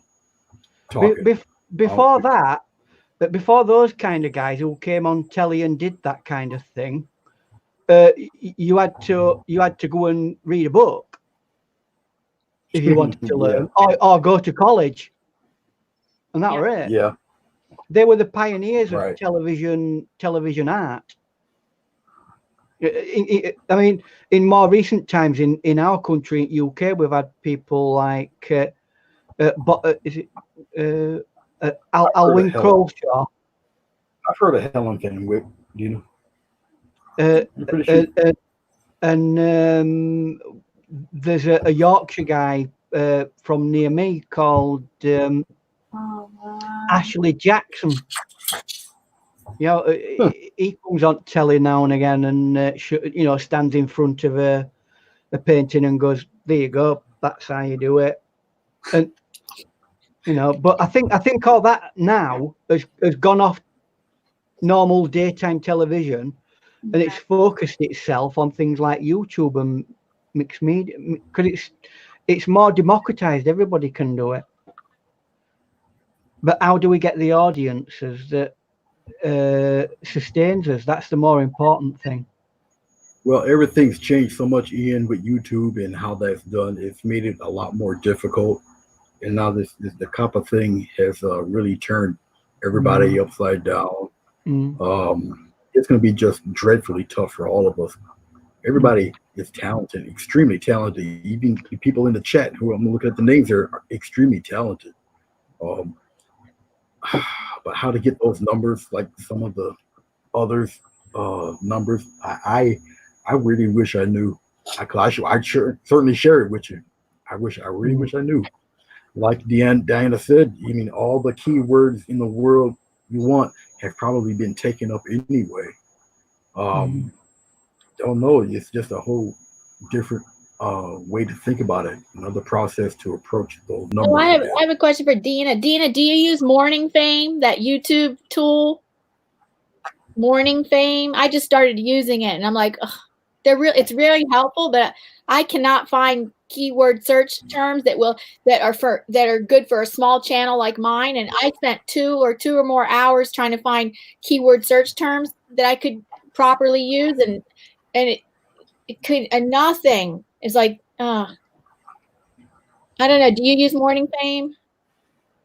And can I ask a question? Can we become analytics junkies and rely too much on that?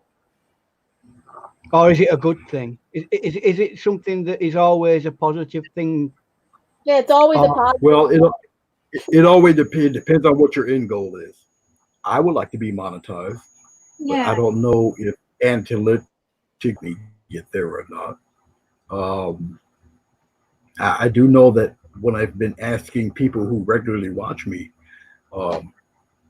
when I ask them what would they like to see, and then I do it for them and they're happy with it, they seem to like it and share it with their friends. Say, hey, this guy knows how to do this and this. Well, the analytics is helpful to show that my audience I would have never known what my audience retention rate is without any analytics. You can never tell by comments. You can't. People say, "Oh, great video," but do you know how long they watch it? You don't know. Right. Analytics will tell you what your average audience retention rate is, and that you need to work from there. And that's like one of the most important pieces of data you can have. That plus the click-through rate. Yeah, but just remember that is an average. Yeah, I know that's the average. It may not be the case. It may not be the case. Like, I mean, I looked at one of my average things the other day, and somebody put a thumbs down on it, and they were first one, right? And then another person put on me likes or dislikes, it were 100% dislike. Now, if you looked at that without thinking about it, you'd think, oh, people hate it. But it were only because one person had put a thumbs down. The next person came on, put a thumbs up, and now 50%. People, 50-50. Another person came on, another thumbs up. And that then it's like you got to think that all these things are percentages. Oh, that's kind of analytic. You can't really, actually, YouTube does not look at that disfavorably. They No, started no, around I'm they just showing look that as an example. But what I'm saying is, if you see, look, if you got a 10-minute video and people are only watching it for 5 minutes, that means 50% of the people are watching it for the full time. I don't know what you're saying. I don't know what you mean. It's just basic math. 50% would be good. That's good. I don't even have 50% retention rate. Well, no, it's not like that. Look, if you got a 10-minute video, right, and your retention rate says, oh, it's only 5, that means 50% of your people who are watching it are watching more than 5 minutes. Much lower than that. It would be great if it was 50%. Yeah, but you're looking at the negative, aren't you? You're looking at the minimum level. I'm looking at the average. That's what they give you, is the average. I'm not going to try to figure it out any other way because I'm not good at math. So I'm just going to look at the average. I'd like to see the highest level that somebody's watched. I know they don't give you that. They actually that's a piece of data they don't. Try and be positive about it. Right. They don't give you that. That's right. What was the longest amount of time that any one person watched this video? And if it's 100%, great, brilliant, you've done your job. But you know, I mean, this new YouTube that they're putting together will have better analytics as they go along. They've already been saying that these new analytics systems. I like them. Oh yes, I like these analytics. I think they're easier to read than the old ones. Actually, I didn't follow the old ones too much. I just started getting into analytics the last couple months. I mean, if you look at the analytics when it's like 28 days, and then look at it over the lifetime of your YouTube channel, there's a massive difference. You might have gone through a really poor period over that last 28 days. If you look at your overall lifetime on YouTube, as long as it's steadily rising up, you're doing well. Oh yeah, Morning Fame tells you that too. They'll say, "Is your channel on the upward?" And they analyze all your analytics, and then they give you say, "Oh, in this category, this category," and then let's say, "Yep, your channel's going on the upward." So they do say that my channel is, but Bruce wanted to know what percentage what percentage. See, that's different. Like, so on a 17, this is weird. On a 17-minute video, the average duration rate, and I know it's percentage, but we'll just talk about it in minutes. So in a 17-minute video, the average watch duration is around 3 minutes.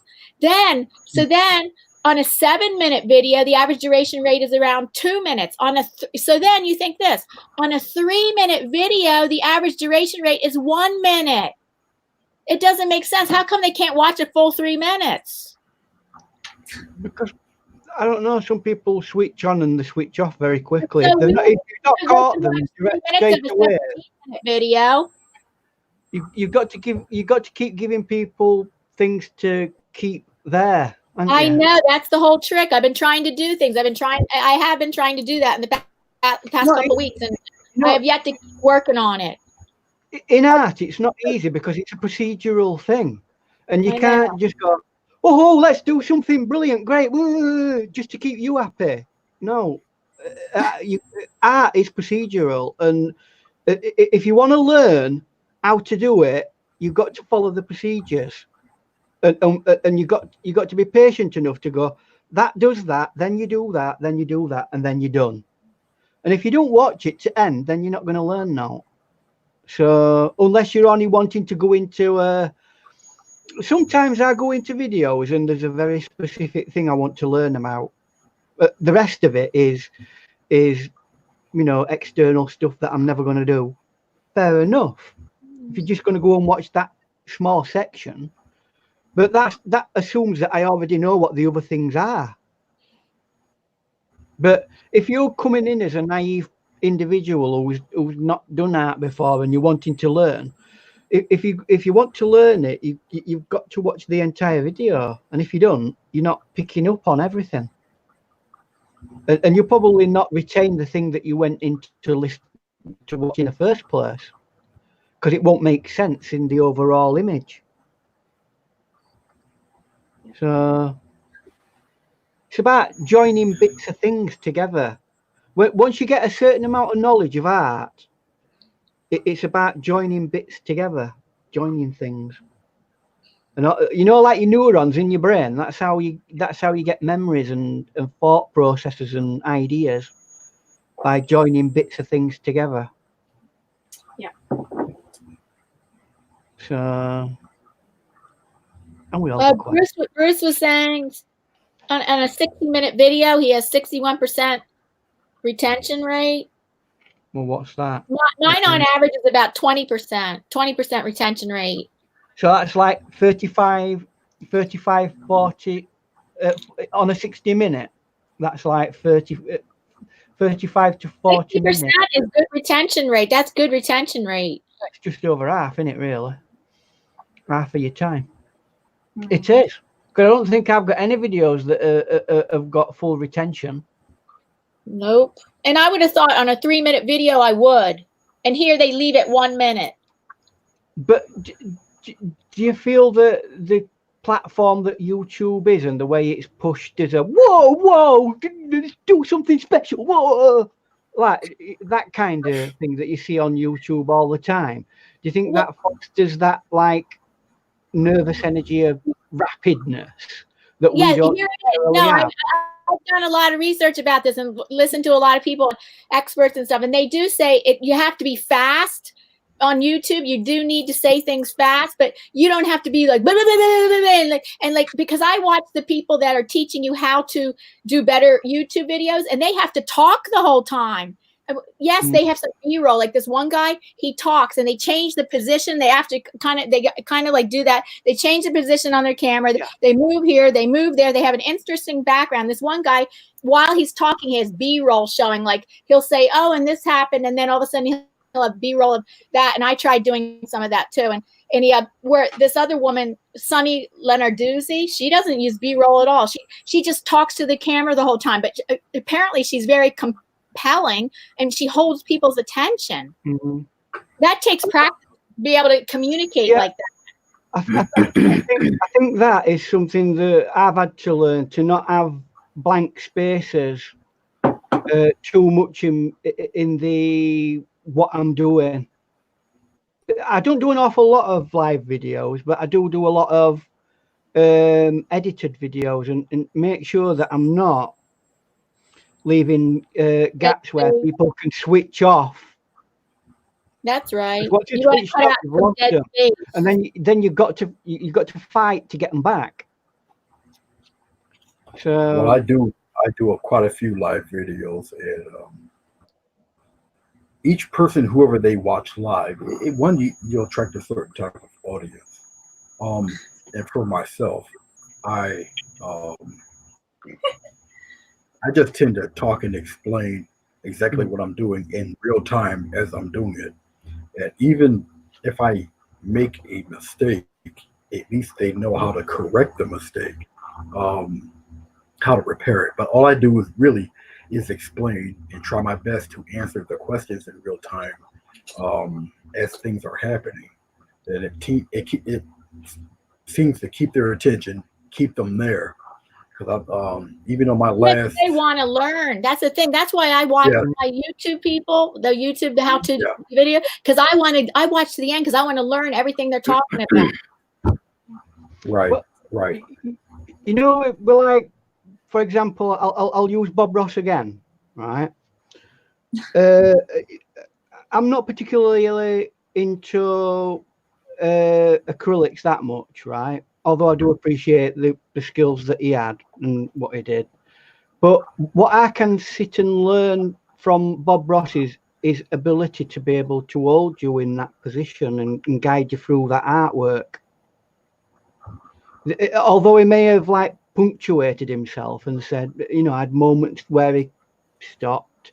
He always, and it's that ability to be able to project yourself. We are right. Without it becoming an annoyance, and that's what Bob Ross, and that's what we can learn. We can go to his videos, even though I'm a watercolor artist. I can go to his videos on acrylic painting, and learn from him the timing and the pacing. The pacing, and when he talked to camera and when he turned away from camera, and it's subtle things like that. Watching the masters like that we'll learn and incorporate, and be able to improve our visual representation on screen. I'm just using Bob Ross as an example because we all know him and we've all seen him. But there are other people who are very, very good at it. Yeah, he was. Yeah, that's a technique. Yeah, that's a skill. Whatever, talent, a skill. But it did it for him, didn't it? Even in a time when even he didn't have the privilege of being on internet. Can you imagine how big a guy he would be if he were currently working now and on internet and doing all this? It'd be one of the world's biggest YouTubers. Yeah. So even in it, let's not get this wrong. Arts and crafts is a tiny little bit of YouTube in comparison to a lot of the other. I mean, there's tens of thousands of people watch videos on people just doing makeup. And yeah, it's a talent and a skill. Hi, Andrew. I mean, what's his name? Bruce Anderson. I get it mixed up. His last name is, but he's under Vermont. He's under Vermont painter. Is in disguise today. He's leaving. Okay. So now, hi, Sleeve Stack Rule. Hi, Sleeve Stack. He is back. Sleeve Stack Rule. I've had a go at doing bits of animation on what they used to call Adobe Flash. But it's tedious. It really is. I do feel sorry. I mean, they probably don't use those techniques anymore. The split frame animation and all that sort of stuff. But wow, it is painful to do. You know, for like a 10-second animation, you're talking hours and hours and hours and hours of work. So it's not something I do a lot of. Although I'd love to. Relative retention. Relative retention. Okay, I don't know where I would find that. You're Dina. Are you saying average retention rate is different than the relative? I have not noticed the relative retention rate. What would relative retention mean? I think she explained. I don't know if she explained it. Oh, right. Is relative retention relative to your other videos that you've done in the past that are that size? Let's say you did a video that's 10 minutes, a video 10 minutes long. It right, looks at another video that's 10 minutes long and goes, oh, that your average is higher or lower. That's right. So, I mean, analytics, it can be the most interesting thing, but it can be the most confusing thing.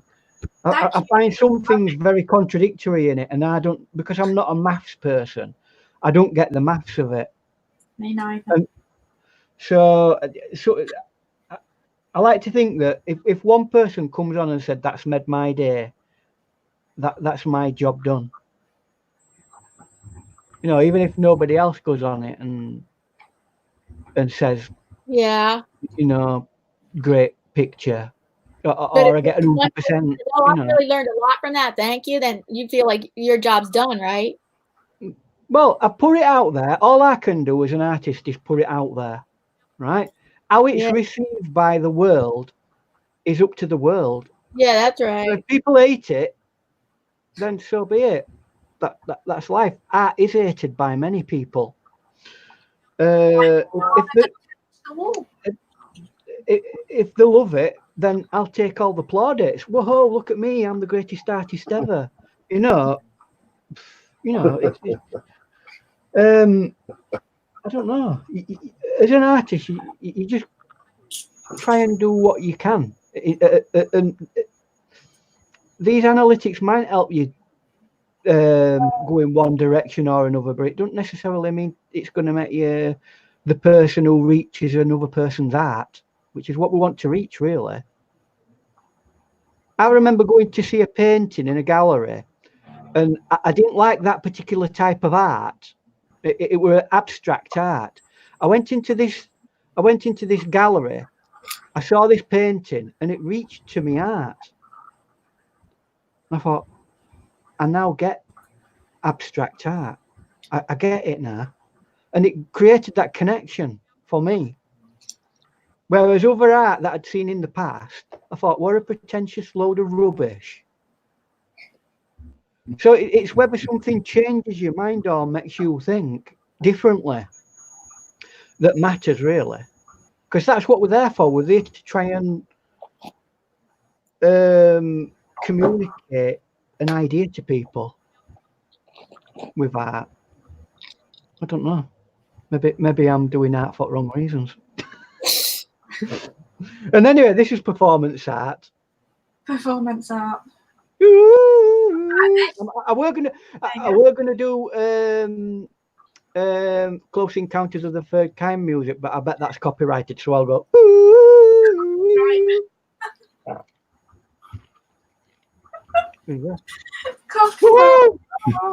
Performance art. You saw it here first, Ian Jackson. Oh, I've gone all fuzzy. There you go. I'm back. There you go. That's worth £125 now. £125. They're robbing me. I want a cool million yen. So Diana, when is the next time you're going to do some art there on your own channel? Yeah, you dodged that question. I did. I put out a conceptual art video this morning. Yeah, she did. I've got to say she did. It was pretty lame. The conceptual art I made was pretty lame. It's just tongue in cheek, just a joke. So yeah, it wasn't me really doing real art. That's right. Each Monday I'm putting stuff out. Mm-hmm. I've got to say though, Dan, just before we move on from that conceptual art. Every Monday, my next Monday. Oh, I'm sorry. Excuse me.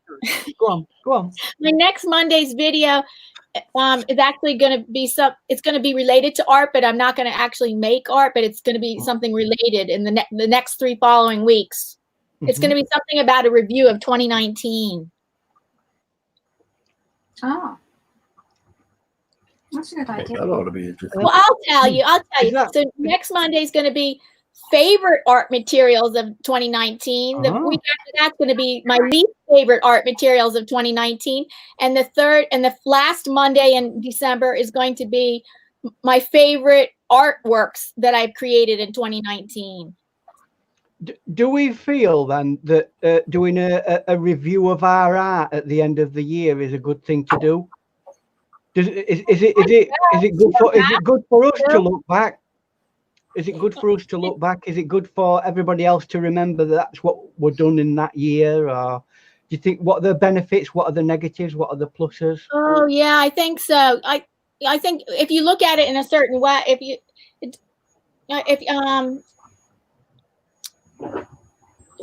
depends how you're looking at it. Well, I mean, from a negative, it's something we've already shown and published, didn't it? More often than not. So that's your negative. Maybe not. But more often than not, I mean, and people might have forgotten that. Yeah. Well, that's your positive, isn't it?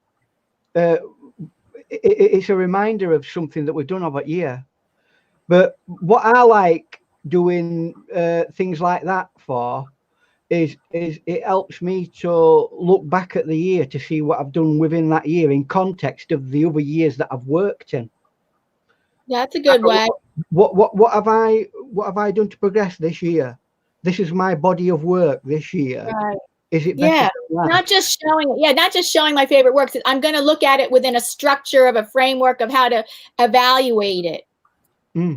Which I'm not sure about yet. It's something I'm looking at. I'm researching. I'm looking into it. So here's another question: self-evaluation or evaluation from other people about your artwork, which is the most important? I think they go hand in hand, but it depends. Like when you're in art school, you have critiques. You get critiques. Even now, you can get critiques like at a local art center. Like you can sign up to get a group. You can sign up to get a group critique of your artwork at this local art center of mine. So does it matter then when we're being critiqued by other individuals what level they are at?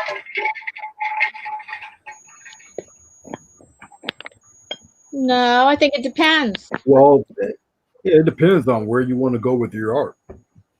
Mm. Where do you What want to be? direction they're giving you? I mean, if a person's like a professional artist and they say, well, maybe you need to be looking in this sort of direction, that's good advice, maybe. But an individual who's never done a painting before, and that's and they say, yeah, I love that, it's really perked my day up, that can be just as self-affirming as the information that you get from a professional artist saying, look, you need to go in this direction. Well, a professional is going to try to help. It's going to help you try to land something to get yourself paid. The individual who looks at your work and says that brightens up my day, warms my heart, that's the one that's going to open their wallet and pay to look at that every day for the rest of their life. Yeah. Same result, because now you painted something that came out of yourself that touched somebody else's spirit. And nothing beats that feeling in the world. No. So I mean, so both of them. So it don't matter what level a person is when experience they've got in their critique of your work. You can always find something that's going to be positive, even if it's a scolding that you get off somebody. Let's say greatest artist who ever lived comes up and says, Ian, what a load of rubbish this is. You need to work on this, and you get a mountain of things. You're going to get different opinions. When I was in art school, I'd have one professor that would be a big group critique of all the students and all the professors there. And this one professor, he was notorious for tearing people apart, giving you a very harsh critique. And then other professors would give a different, and then students would, and everybody was equal, and how anybody could respond at any time and everything. But different professors or whatever had different approaches to their critiques. When things get burnt down or broken down, that leaves a place to rebuild. And sometimes we have to knock certain parts of us creative personality down because it's just not working. So it's about knowing what to put in its place after. That's key, isn't it? And that's how you develop and you move on.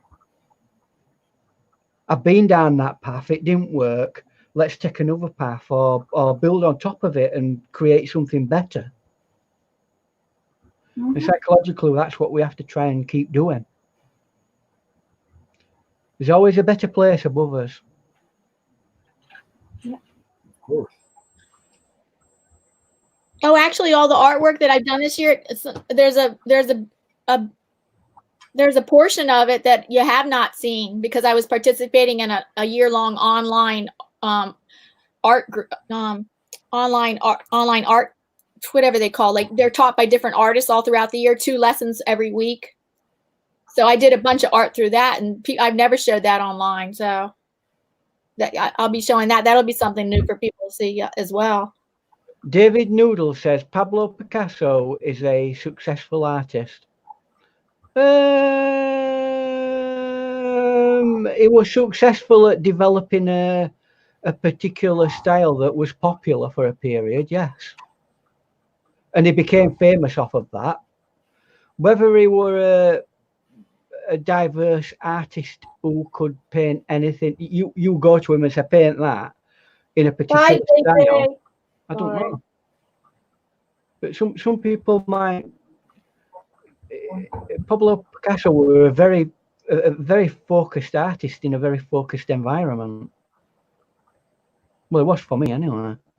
And he did well with it because he focused on it and he polished his technique to the point where everybody got the technique to the extent that everybody copied him. So, yeah, I suppose if that's a measure of success, yeah, he were a successful artist. Everybody's measure of success is a little different. Yeah, it isn't it? Also, It's about where your goals are, isn't it? Listen, that's right. It's you know what, our interpretation, even our explanation of it, is as broad as art itself. Because I can't see nothing, no wrong answer, because art is so vast and so broad.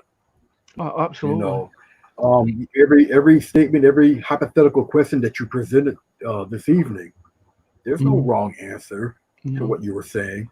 It's just we got different avenues to reach that same goal, and depending on where you are and because art can be very broad, very specialized, and every one of the statements and questions and commentary can be put to every one of those genres. And you're going to get a different answer, but no answer is a wrong answer because it depends on the genre and how you want to do your art, how you want to place your art, how you want your art viewed as. And this is a very interesting discussion all the way around about such a broad subject. I mean, art generally has been debated for centuries amongst philosophical giants, you know, get big groups of people who get together. I mean, that's, you know, these art basils or whatever they call them. That's how they started off, as people getting together to debate art. Yeah. And they've gone through all of these questions and come to no general answer whatsoever. Because it's about the human experience, and it's different every time. It's going to be different, just as we're different. You're never going to get an answer. You're exactly right. Once again, so my previous statement rings true.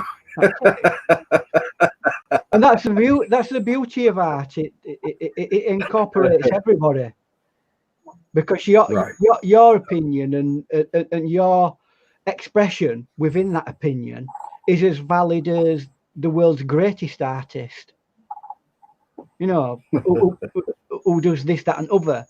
I don't know, Banksy, you know, he's a very famous artist, isn't he? So it's just as valid. You're expressing your personal, individual feelings in something visual. That's as valid as anybody else's expression. Yeah. So never feel bad about, oh, I'm not succeeding. You're doing more than 8 billion people on this planet, right? There's not that many artists.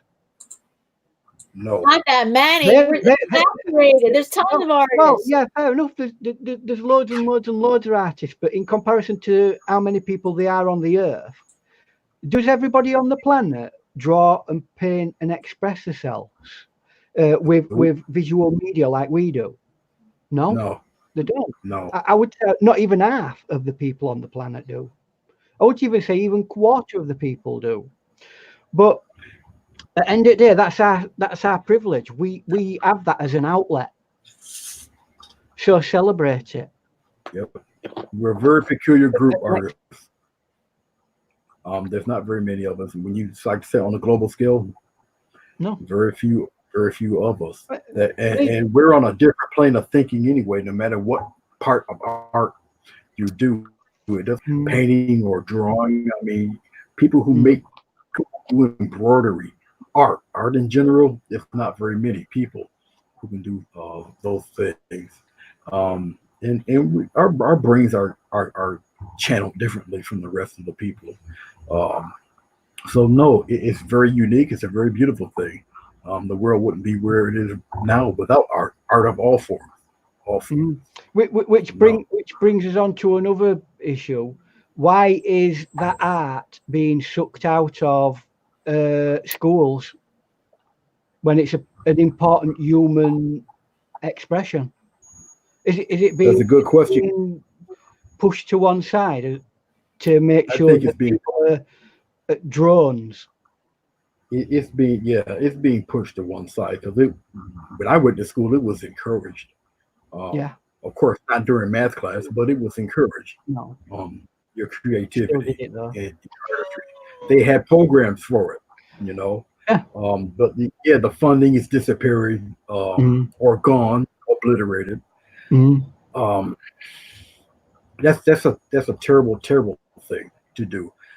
Children are very artistic in impression. That's one of the few ways that they can express themselves because they don't have the vocabulary like an adult has. So they can do it through pictures. You know, when a child unfortunately goes through a traumatic situation, what does the police or whatever do? They give them the pencil and a pad and have them sketch out. Now, what do you do when you weed that out of them? What do you have now? So that's another good point.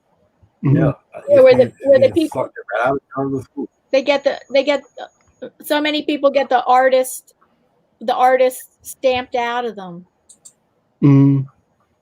Because it's somewhere along the line somebody said, what are you drawing? What's that picture of? It doesn't look like something that doesn't look like that at all. And then it'll stop the person and it'll make the person think like, oh, I can't draw anymore. But that is actually that's an artistic, I mean, it's a developmental thing and because I studied art education, so it's a developmental thing that around 4th or 5th grade, they do become, it's a developmental phase where they do become more critical of their art and they look at it and they like, oh, that doesn't look like, because in their head, they're started growing up and they think, oh, this is how it should look. So it's actually a developmental phase that kids if they can't get through that phase, they just may give up on art and all that if they don't have the support for getting through that phase. So you gotta have the support, that love, just a little boost just to keep them going. You know, I've got to say, when I were at junior school, if it had not have been for one teacher in school saying keep at it and enjoy it, because I was struggling at school because I couldn't do English because of my dyslexia, and I was completely cut off from any kind of education really, and it encouraged me to keep drawing and doing my drawing, and it were only that really kept me in the academic environment, that encouragement to keep drawing. I know the importance of learning. And later on, I applied that importance of learning to things that I weren't that good at, i.e. English. So it is developing a creative mind is important, even if you're not going to be a person who does art for your living. People who work in engineering, they've got to have a creative mind. They've got to be able to it's called higher order thinking skills. Higher order thinking skills has to be. They're between a rock and a hard place in school. So a lot of schools might be getting rid of art. On the other hand, they're trying to get the kids to develop higher order thinking skills, and that does involve an element of creativity. Yeah, thinking creatively is really important in most forms of design and development. Absolutely, because if you're designing a time machine and you hit a brick wall with standard procedures, you go, oh no, we can't go any farther with this technology because we've hit a brick wall with it. Creative thinking gets around it. Not that we're ever going to get. I'm using that as an hyperbole, obviously, but that's how that is how people get around creative problems in technology. When they hit a brick wall with something, they use creative thinking to get around it or under it or through it. See, you can be creative without necessarily being an artist either, though. Well, yeah, but if you get snubbed out as a young child from having a creative mind, the likelihood of you going on to be that engineer that figures out how to do that, or that doctor who comes up with the cure for cancer or whatever, it is going to be a lot less likely, isn't it? Yeah. Or because when you were a kid, you had your creative brain pinched. Sounds like a right doomsayer, doesn't it? In kids, the way you help develop higher order thinking skills is like in the art room, instead of just asking them yes and no questions, you have to ask them how questions, why questions, like that, how or why, to explain No, that develops higher order thinking skills. What? No. That's Ian playing with you. That must be a never-ending cup of drink or whatever it is. Oh yes, this monstrosity here. Mm-hmm. Yes, that's about a liter of cranberry apple juice. Oh, very nice. Oh, Yeah, help bring down the blood pressure there. Yes, why not? Yes, one of them super what they call them. What do they call them? Superfood cranberry, isn't it? Mm-hmm. Antioxidants and all that sort of stuff. Excellent. Yeah, there you go. Antioxidants. All that sort of stuff. Yeah. Well, amazing check. How long y'all got going for? Because I got to take big boy out here. Well, it's 2 hours and 5 minutes, guys. what's the time in England? I think I'm going to go to bed, Diana, before I. Is Diana ready for finishing? Whenever everybody has to go, I could stay longer, but if everybody has to go, all right. It's getting late, Diana. Bye. Thanks, Gracie. All right, then. Well, it's not late. It's pretty late. Not yet. I can stay on with you for a short while, Diana, if you need to. Okay. But Thank you for I won't be having long before I'll be needed for modding duties. I can Before imagine. I go, I wanted to say earlier about Bob Ross. When he was on TV, he made it look really easy to be natural on camera. And I think that's another reason why he was so good at what he did, because he was just himself the whole time whenever he was on TV. But we know on stage that even the best actor can get nerves. So maybe it's because he's like composed enough to be able to show a good face, if you know what I mean. It was funny, and when he was in the military, he yelled. They said that he yelled and shouted and yelled a lot in the military, and then now on that camera, how soft-spoken he was. Do you know what I'd have loved to see do an art show like that? You know that really famous drill instructor who became an actor?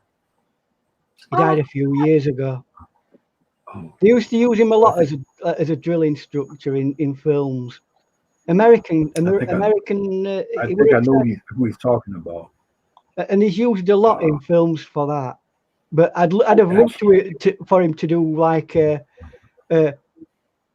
drill instructor art lesson. Get down on your knees, you slime ball, and do me a painting. I think I know. Yeah, I think I know who you're talking about. Drop down and give me 20 paintbrushes. Call him. Oh. But you got to remember that Bob was very laid back, and he was just himself on the camera. So it did come naturally for him. And it takes practice and everything to get it down right. You know. I mean, you wouldn't imagine it, but at one time a day, I mean, quoting somebody when I first went on YouTube, they said, you sound like somebody who's been bullied all your life. They said that to you? Yeah, they did, yeah. And now, would anybody say that about me now? It takes a while to get used to being in front of camera, it does. Yeah, and dependent on how inhibited you are personally, you might have to fight against that for a long, long time until you find some way of counteracting it or covering it over. Right, like pretending the camera is a person. I've heard people do that to be comfortable. All different methods to do that. You find it eventually, don't you? Yep, you will. The more you do, the easier it gets, literally. So some people who are extremely talented artists who can explain things great, you put them in front of the camera, no good. So not everybody has that, that ease like that. So you'd have to definitely go into it. That helps with retention as well. If you are look, if you're a captain of a ship that's sinking, Titanic. Oh, we are a captain of a ship that's sinking. YouTube. No, I'm only kidding. We're only kidding until January anyway. If you're a captain of a ship, right, and it's having problems, and people are dashing about going, "Oh, panic, panic!" Do you want to be running around on that ship going, "Oh, panic, panic"? No, you don't. You just keep calm yourself, and just make sure that you're directing people in the proper way to deal with things. And then people like have a respect for you. They listen to what you're saying, and they do what you need to do. So it's about having a positive calm about you that will project onto other people. If Also you've got true. a boss going, "Oh no, we're panicking. Oh, I don't know what to do," it all goes into panic. That's true. I've been a captain of a football team, and we've gone 5-0 down, and I've gone panic, and then we've ended up losing 10-0. Believe me, we did. That's all because I didn't keep me cool.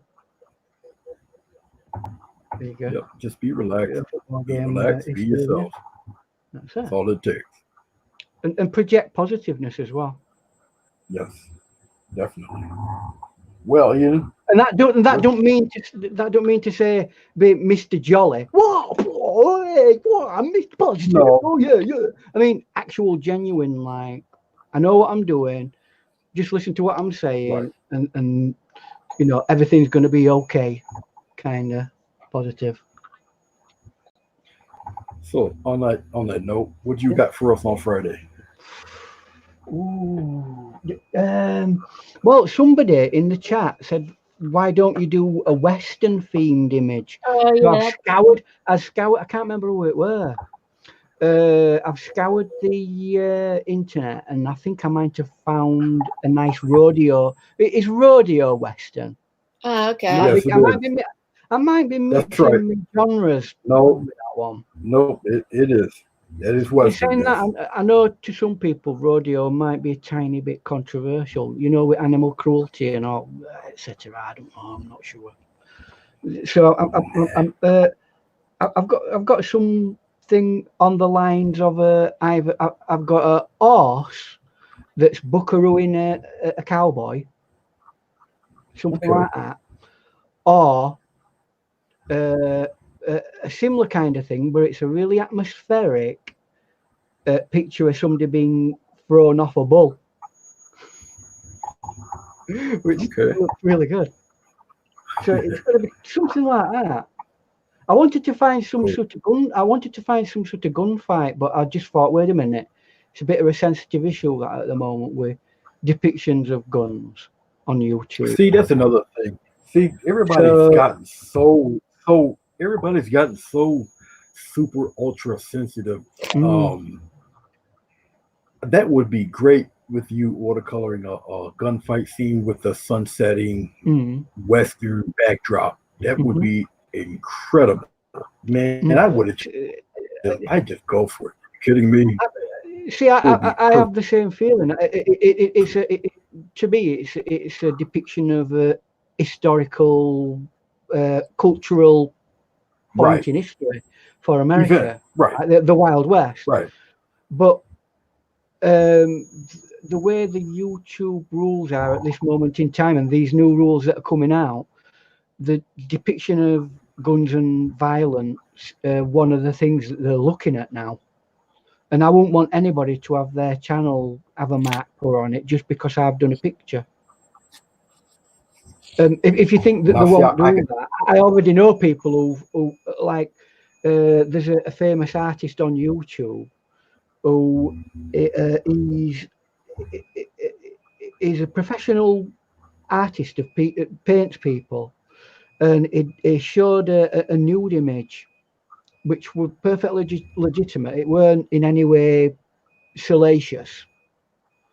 It were a painting of how to do a nude, and he got a strike against him just for painting, which is, I mean, oh my goodness.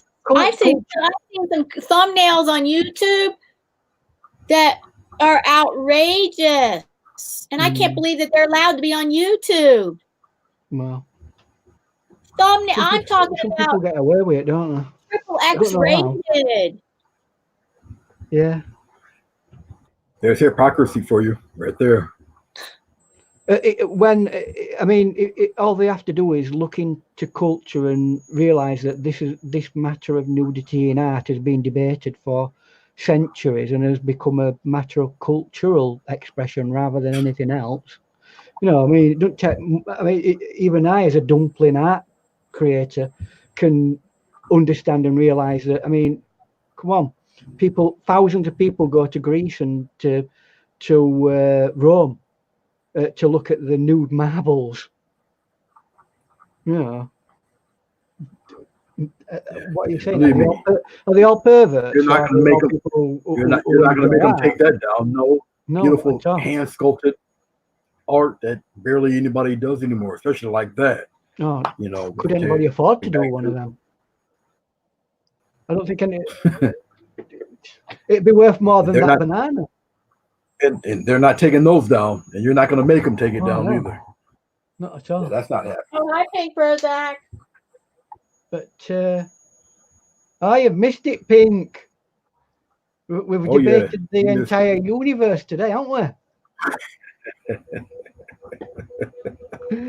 It was a good one. The thing we haven't really talked about is copper. Can you believe it? We've hardly skimmed the surface.